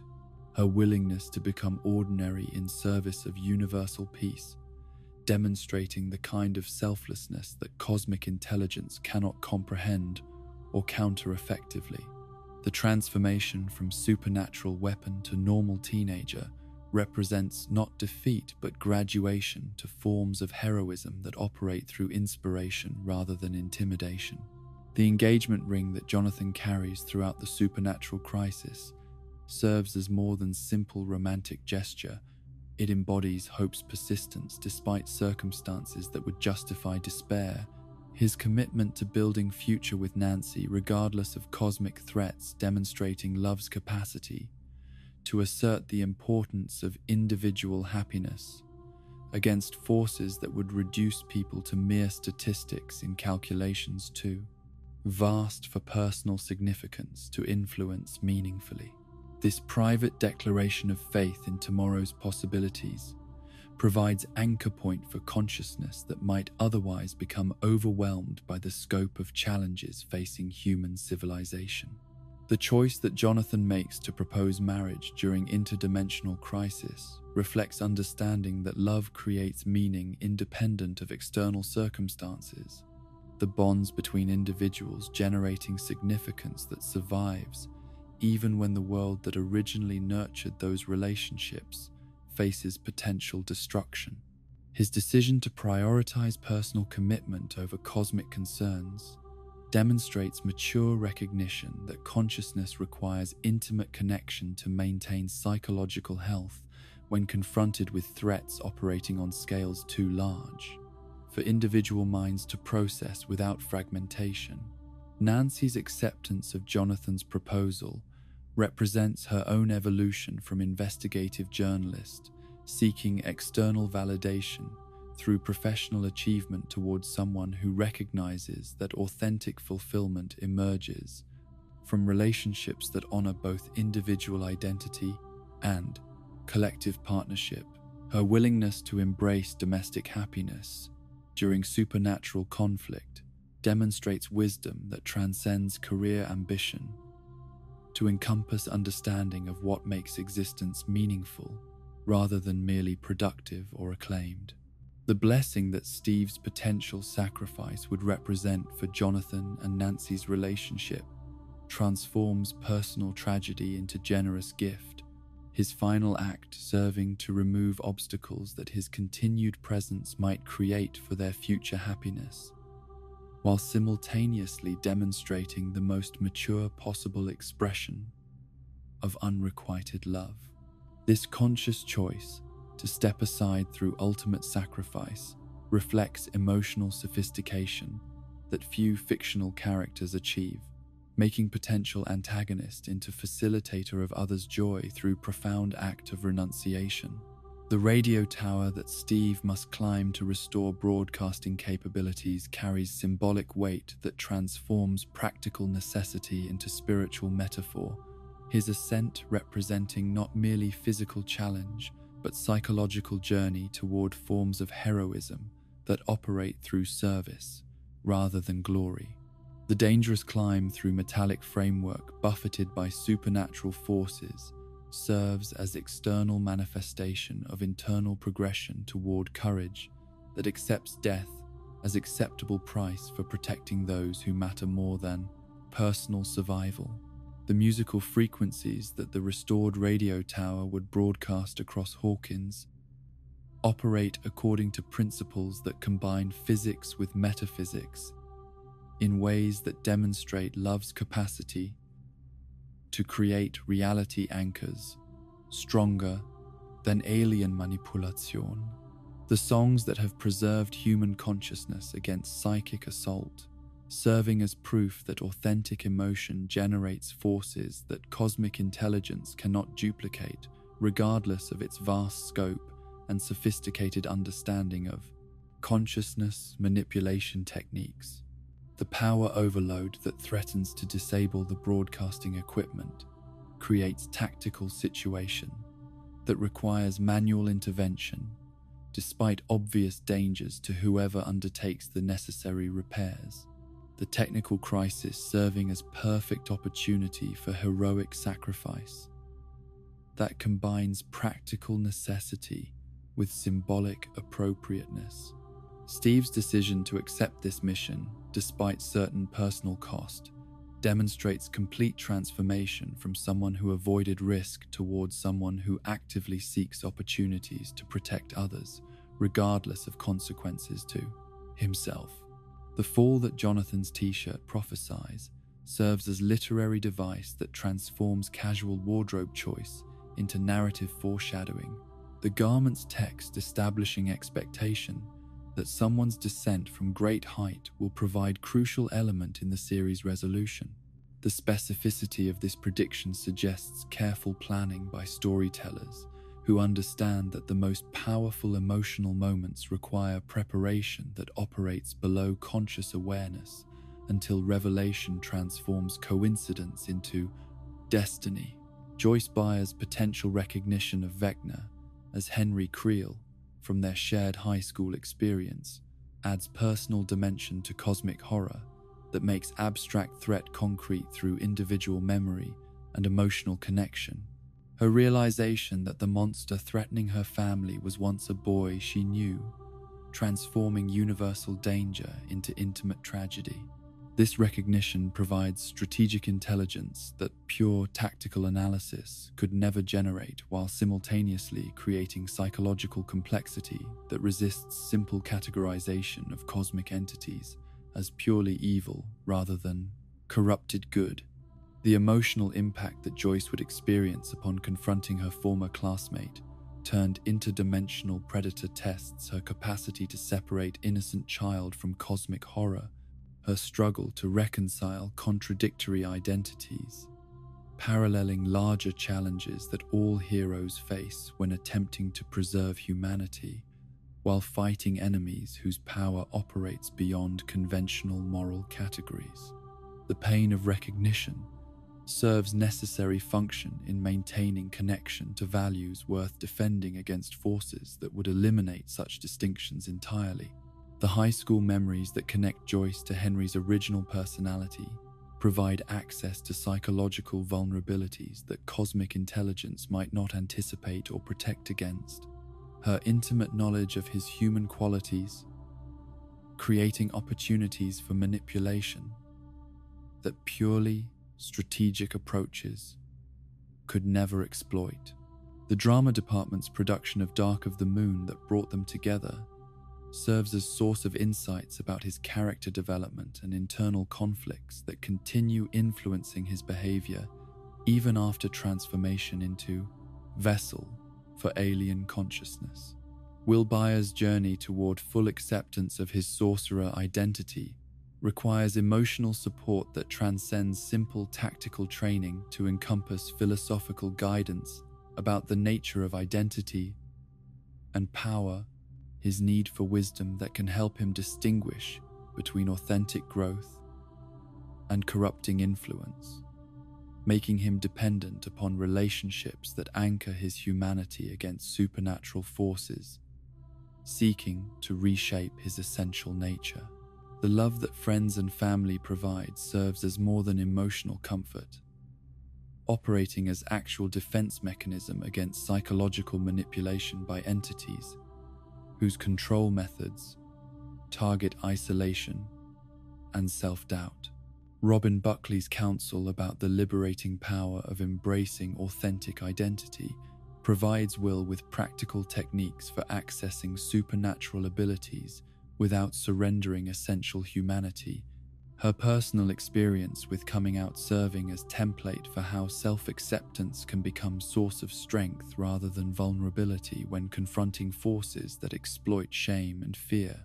The confidence that emerges from authentic self-knowledge creates psychological conditions necessary for controlling powers that operate through emotional rather than purely technical channels. The mathematical precision of the love-based solution to cosmic horror suggests that universe itself operates according to principles that favor emotional connection over individual achievement, making cooperation not merely tactically advantageous, but cosmically mandated for consciousness, seeking to preserve diversity against forces promoting uniformity. The equation that combines individual designations into collective capability demonstrates how genuine partnership generates results that exceed what simple addition would predict, creating emergent properties through authentic relationship rather than coercive organization. The vulnerability that cosmic intelligence displays when confronted with selfless love stems from fundamental inability to comprehend consciousness that willingly chooses sacrifice for others' benefit. The alien logic that governs hive mind operations lacking categories adequate for processing behavior, motivated by affection rather than strategic calculation. This blind spot in cosmic understanding creates opportunities for resistance that no amount of power or knowledge can eliminate, making authentic human connection the most effective weapon against interdimensional control. The triumph that love achieves over cosmic horror operates not through destruction of alien intelligence, but through demonstration of consciousness. Possibilities that transcend the binary choice between individual isolation and collective absorption, showing that diversity and cooperation can coexist when relationships are built upon genuine care rather than dominance hierarchies. The victory preserves both individual identity and group cohesion, creating synthesis that neither pure autonomy nor complete collectivism could achieve alone. In the spaces between heartbeats where love makes its quiet declarations of eternal commitment despite temporal uncertainty, human consciousness discovers resources that cosmic intelligence has been seeking throughout its expansion across galactic distances and dimensional boundaries. The simple miracle of authentic affection, revealing forms of awareness that make individual identity valuable beyond any utilitarian calculation, transforming resistance from desperate survival strategy into celebration of consciousness qualities, worth preserving against any force that would reduce awareness to mere processing efficiency in systems too vast for individual significance to influence or escape. The claim that emerges from Vecna's tormented confession during his psychological manipulation of victims carries implications that transcend simple supernatural boasting to encompass genuine revelations about the nature of consciousness preservation beyond conventional death. His assertion that previous victims remain with him serving, not as metaphorical description of guilt or memory, but as literal statement about the mechanics of psychic consumption and dimensional imprisonment.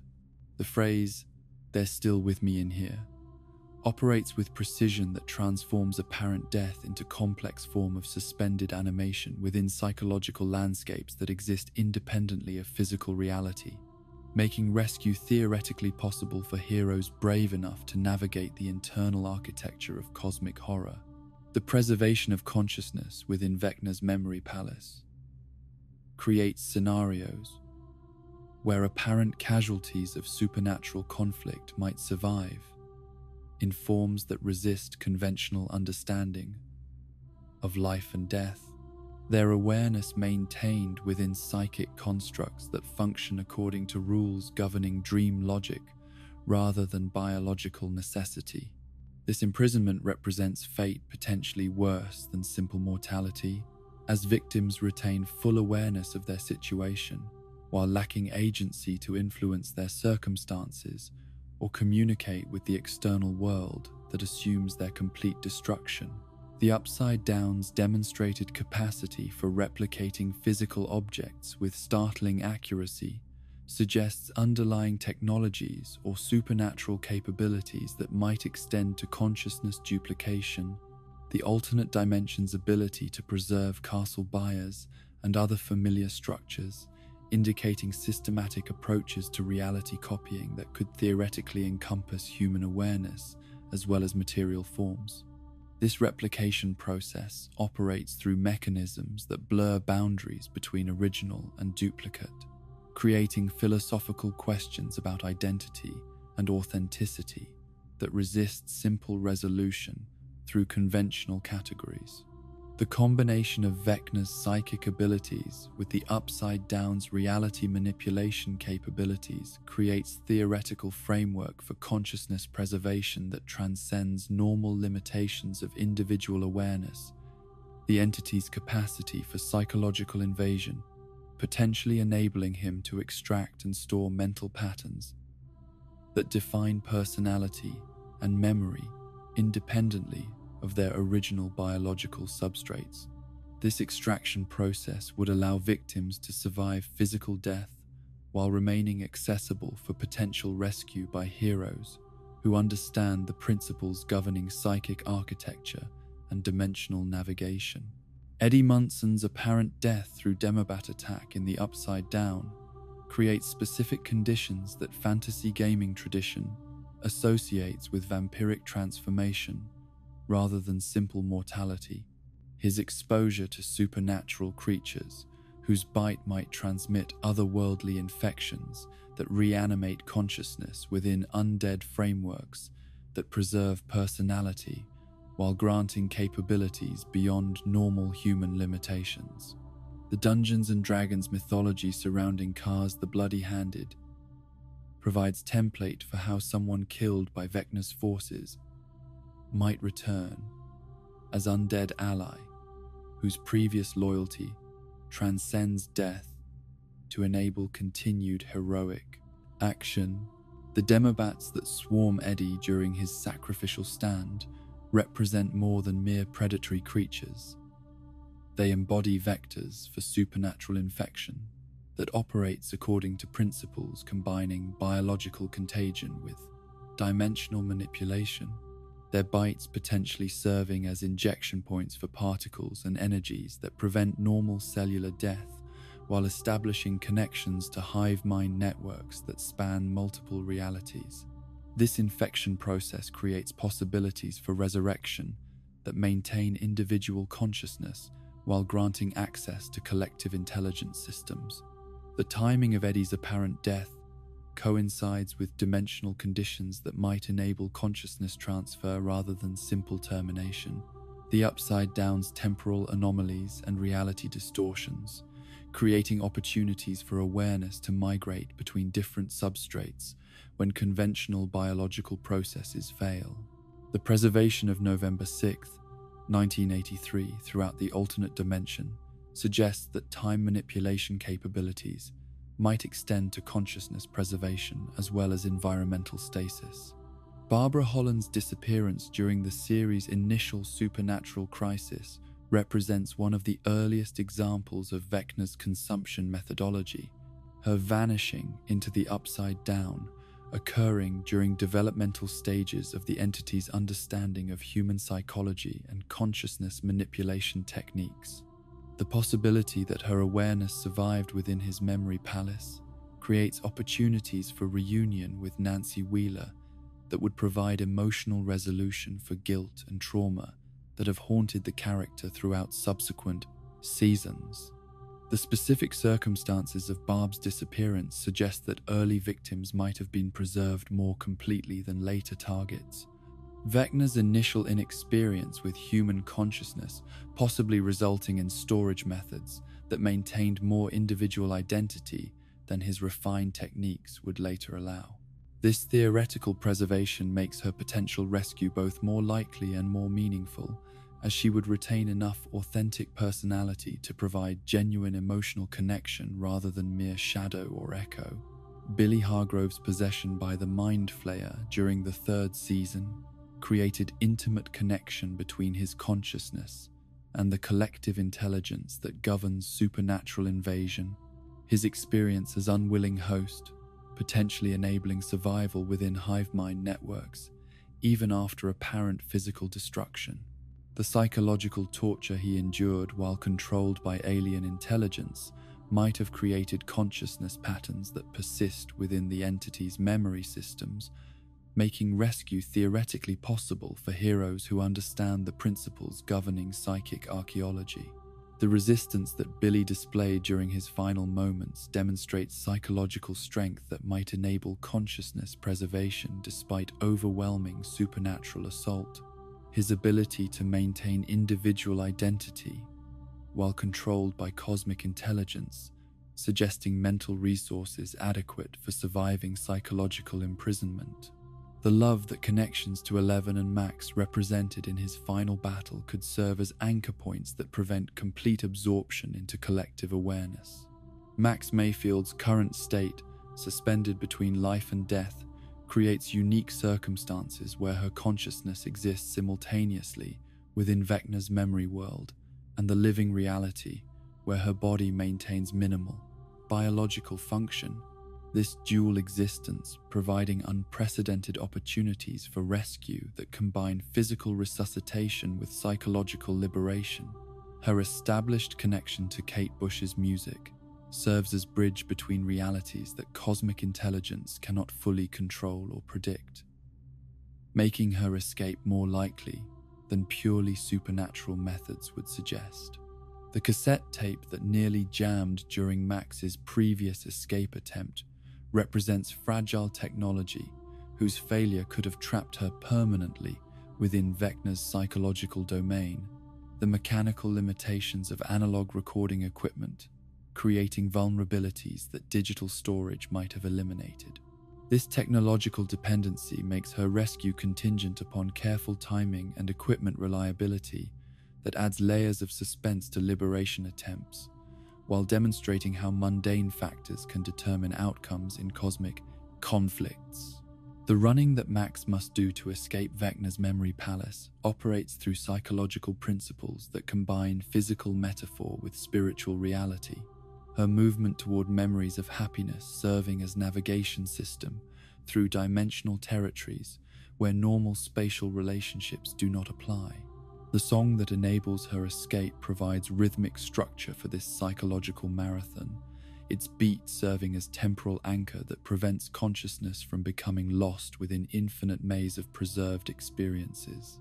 The road that Kate Bush sings about represents more than metaphorical pathway towards safety. It embodies actual dimensional corridor that love creates between realities, the emotional connection that Max feels toward the music generating frequencies that cosmic intelligence cannot replicate or interfere with effectively. This musical bridge demonstrates how authentic human expression transcends supernatural manipulation through mechanisms that operate beyond the reach of alien understanding. The happy memory that Max runs towards serves as beacon whose emotional warmth provides directional guidance through psychological landscapes where conventional navigation would prove impossible. Her recollection of perfect moments with Lucas creating anchor points that exist independently of Vecna's control systems. The snowball kiss that represents peak happiness in her experience generates psychological resonance that proves stronger than interdimensional imprisonment, making love literally liberating force against cosmic horror. The collaboration required for successful rescue operations transcends individual capability to encompass collective action that combines multiple approaches to consciousness liberation, different characters contributing unique skills and perspectives that address various aspects of psychic imprisonment. The mathematical precision that governs victory over cosmic forces applies equally to rescue missions. Success depending upon careful coordination rather than individual heroism or supernatural power alone. The possibility that all captured victims could be retrieved simultaneously creates scenarios where victory over Vecna enables mass resurrection that restores characters whose apparent deaths created ongoing grief and guilt for survivors. The psychological healing that such reunions would provide serving purposes that extend beyond individual happiness to encompass community restoration. The emotional impact of discovering that death was not final would transform despair into hope, while demonstrating that authentic love creates bridges that no amount of cosmic power can permanently sever. The reunion scenes that mass rescue would enable carry dramatic potential that transcends simple wish fulfillment to encompass genuine exploration of how consciousness responds to liberation from imprisonment that seemed absolute and eternal, the characters' reactions to freedom providing insights into the nature of identity and memory when awareness exists independently of biological substrate. These encounters would test whether preserved consciousness maintains authentic personality or represents mere echo of original identity. The hope that drives rescue attempts operates through emotional logic that resists rational analysis. The character's refusal to accept permanent loss, demonstrating psychological resilience that cosmic intelligence consistently underestimates when calculating human behavior patterns. This persistent optimism creates tactical advantages that purely strategic approaches could never generate, making faith in impossible outcomes practically useful rather than merely emotionally comforting. In the spaces between memory and dream, where consciousness waits for liberation from psychological prisons too vast for individual comprehension, the promise of rescue carries whispers of second chances and renewed possibilities. The hope that love transcends even cosmic horror, creating frequencies that resonate across dimensional boundaries to reach awareness trapped within alien memory systems, proving that no prison can permanently contain human spirit when supported by friends determined to risk everything for liberation, regardless of odds or obstacles that would discourage purely rational resistance efforts. The reverence that the Duffer Brothers express for that opening Dungeons and Dragons sequence carries weight that transcends simple nostalgia to encompass recognition that this basement gathering captured something essential about friendship and imagination that subsequent supernatural crises have tested but never destroyed. Their identification of this scene as their favorite moment in the entire series, suggesting not merely artistic preference but profound understanding of what makes storytelling meaningful when it explores the bonds that sustain human consciousness through trials that threaten to tear reality apart. The basement table where Mike Wheeler first guided his friends through fictional adventures represents more than recreational furniture.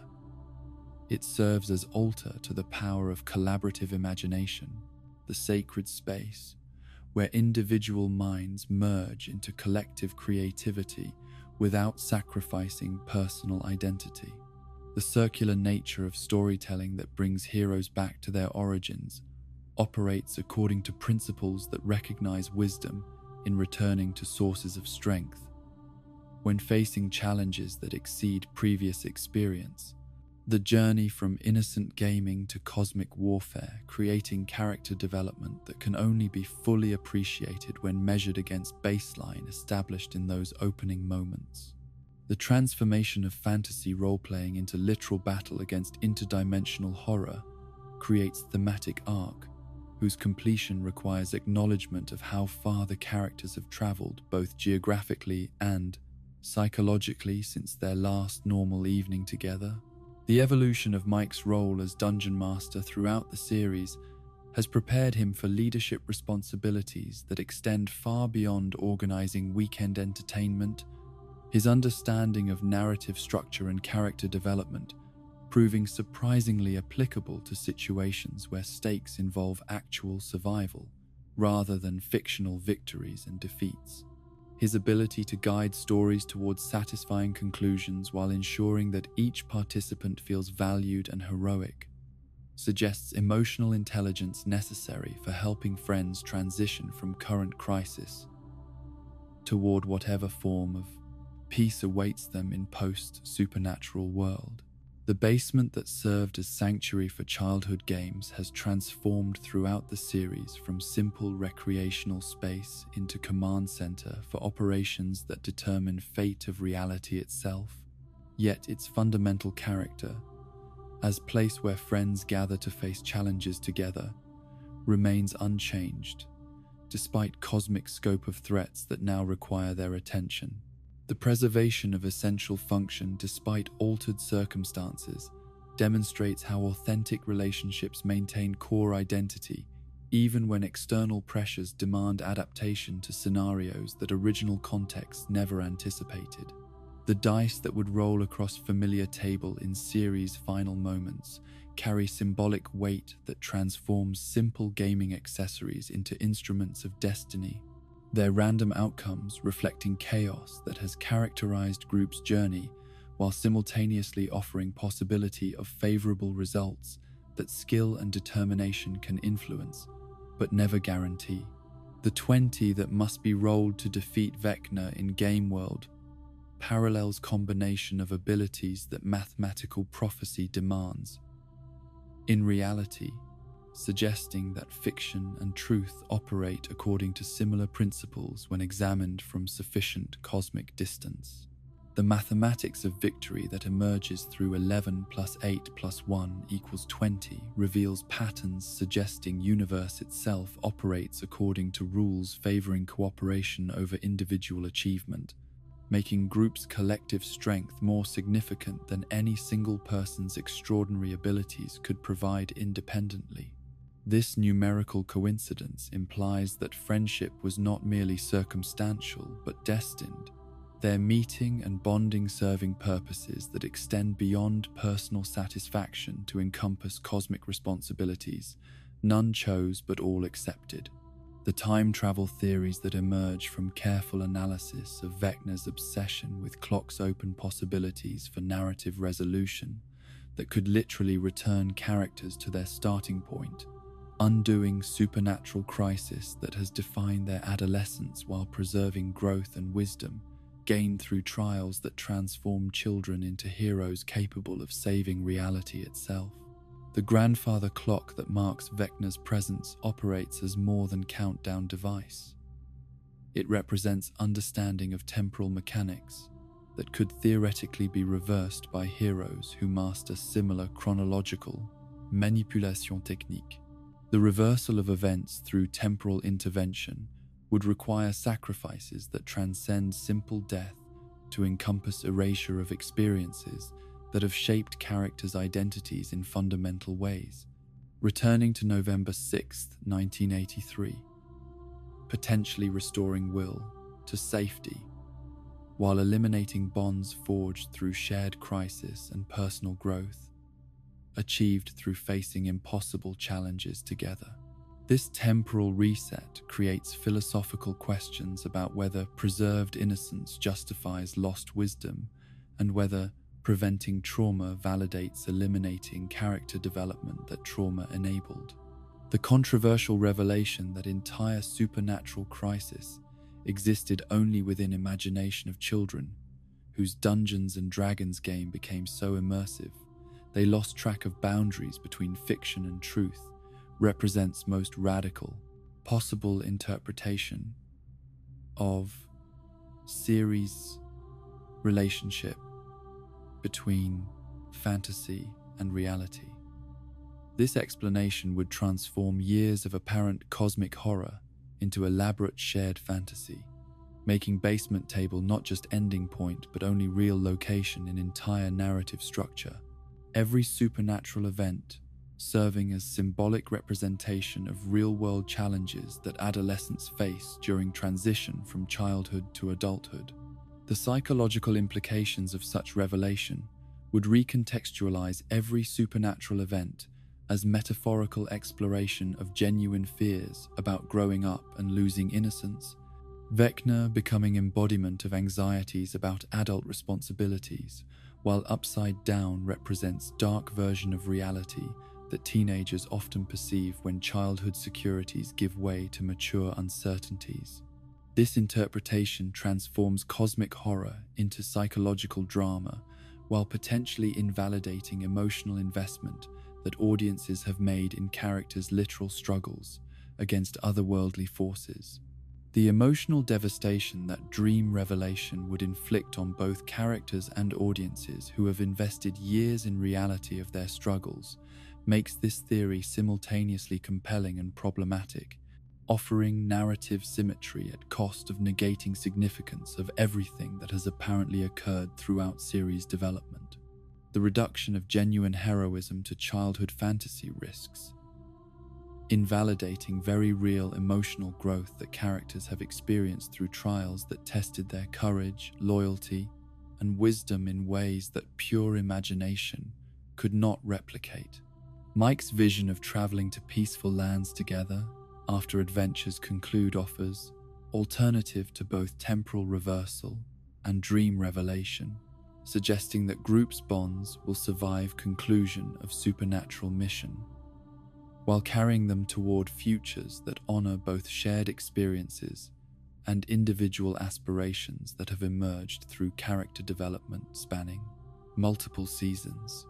This exodus from Hawkins represents not escape from reality, but graduation from roles as child heroes to whatever adult lives await beyond town that shaped their destinies through supernatural crisis. The peaceful land that Mike envisions serves as metaphor for psychological state awaiting people who have faced darkest fears and emerged victorious. Internal peace that comes from understanding. External circumstances cannot touch essential bonds, connecting people who have chosen to love each other despite risks and costs such affection inevitably entails. This destination exists not on any geographical map, but in hearts of those who have learned to value connection above safety and meaning above comfort when making fundamental choices about how to live. The evacuation of Hawkins that this vision implies would mark town's final transformation from ordinary Midwestern community to legendary battleground, place that future generations might visit to understand how a group of teenagers saved world through simple expedient of refusing to abandon each other regardless of supernatural forces arrayed against their survival. Their departure would complete town's evolution from home to memorial, preserving significance while releasing residents from burden of living where reality and nightmare had become indistinguishable. The new generation that might inherit responsibility for protecting reality from cosmic threats would face challenges differing from those encountered by original group, their battles fought with wisdom, gained from studying victories and defeats of predecessors who established templates for heroic action when confronting forces that transcend normal human understanding. The passing of heroic responsibility reflects eternal nature of struggle between order and chaos, suggesting that work of protecting consciousness and individual identity can never be completed, but only continued by those brave enough to accept such cosmic responsibility. The final scene that awaits these characters around basement table or in whatever setting provides closure for journey together will mark not end of story, but completion of transformation. From children playing at heroism to adults who have learned that true courage lies in choice to love others, despite certainty that such love will eventually lead to loss through natural processes that no amount of heroic action can permanently prevent or overcome.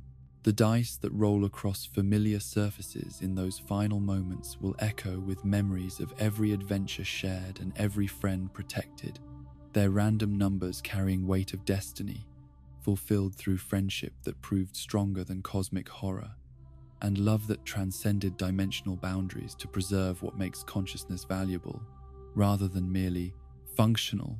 The game that began in innocence concludes in wisdom, the circle completing itself through recognition that bonds forged in play proved strong enough to withstand testing that breaks weaker connections and destroys less committed hearts. In the basement where it all began, surrounded by friends whose faces bear marks of trials that transformed children into heroes, the final roll of dice will determine not victory or defeat, but whether peace can be found in acceptance of growing apart while cherishing growing together, the peaceful lands that await them, existing, wherever love remembers what was shared when existence itself hung in balance, and friendship proved stronger than forces seeking to tear reality apart. And so we close this journey through the leaked mysteries of Volume 2, where darkness deepens but hope endures in the spaces between heartbeats and the pauses between breaths. Like the children of Hawkins who found strength in friendship when cosmic forces threatened to tear reality apart. We too find comfort in the shared experience of wondering, theorizing, and dreaming together about stories that remind us love transcends all dimensions. Whether the Mind Flayer reveals its true cosmic horror, whether Will embraces his role as sorcerer, whether the mathematical 20 saves them all, these questions fade into gentle whispers as sleep approaches. The beauty lies not in knowing the answers, but in the dreaming itself. In the way anticipation becomes a lullaby that carries us through the night. Rest now, knowing that somewhere between sleeping and waking, between this dimension and the next, the party continues their watch against the darkness. Let the echoes of interdimensional mysteries and the warmth of found family guide you to peaceful slumber, where even the most terrifying revelations transform into the stuff of dreams. Sweet dreams from Hawkins, where love always finds a way.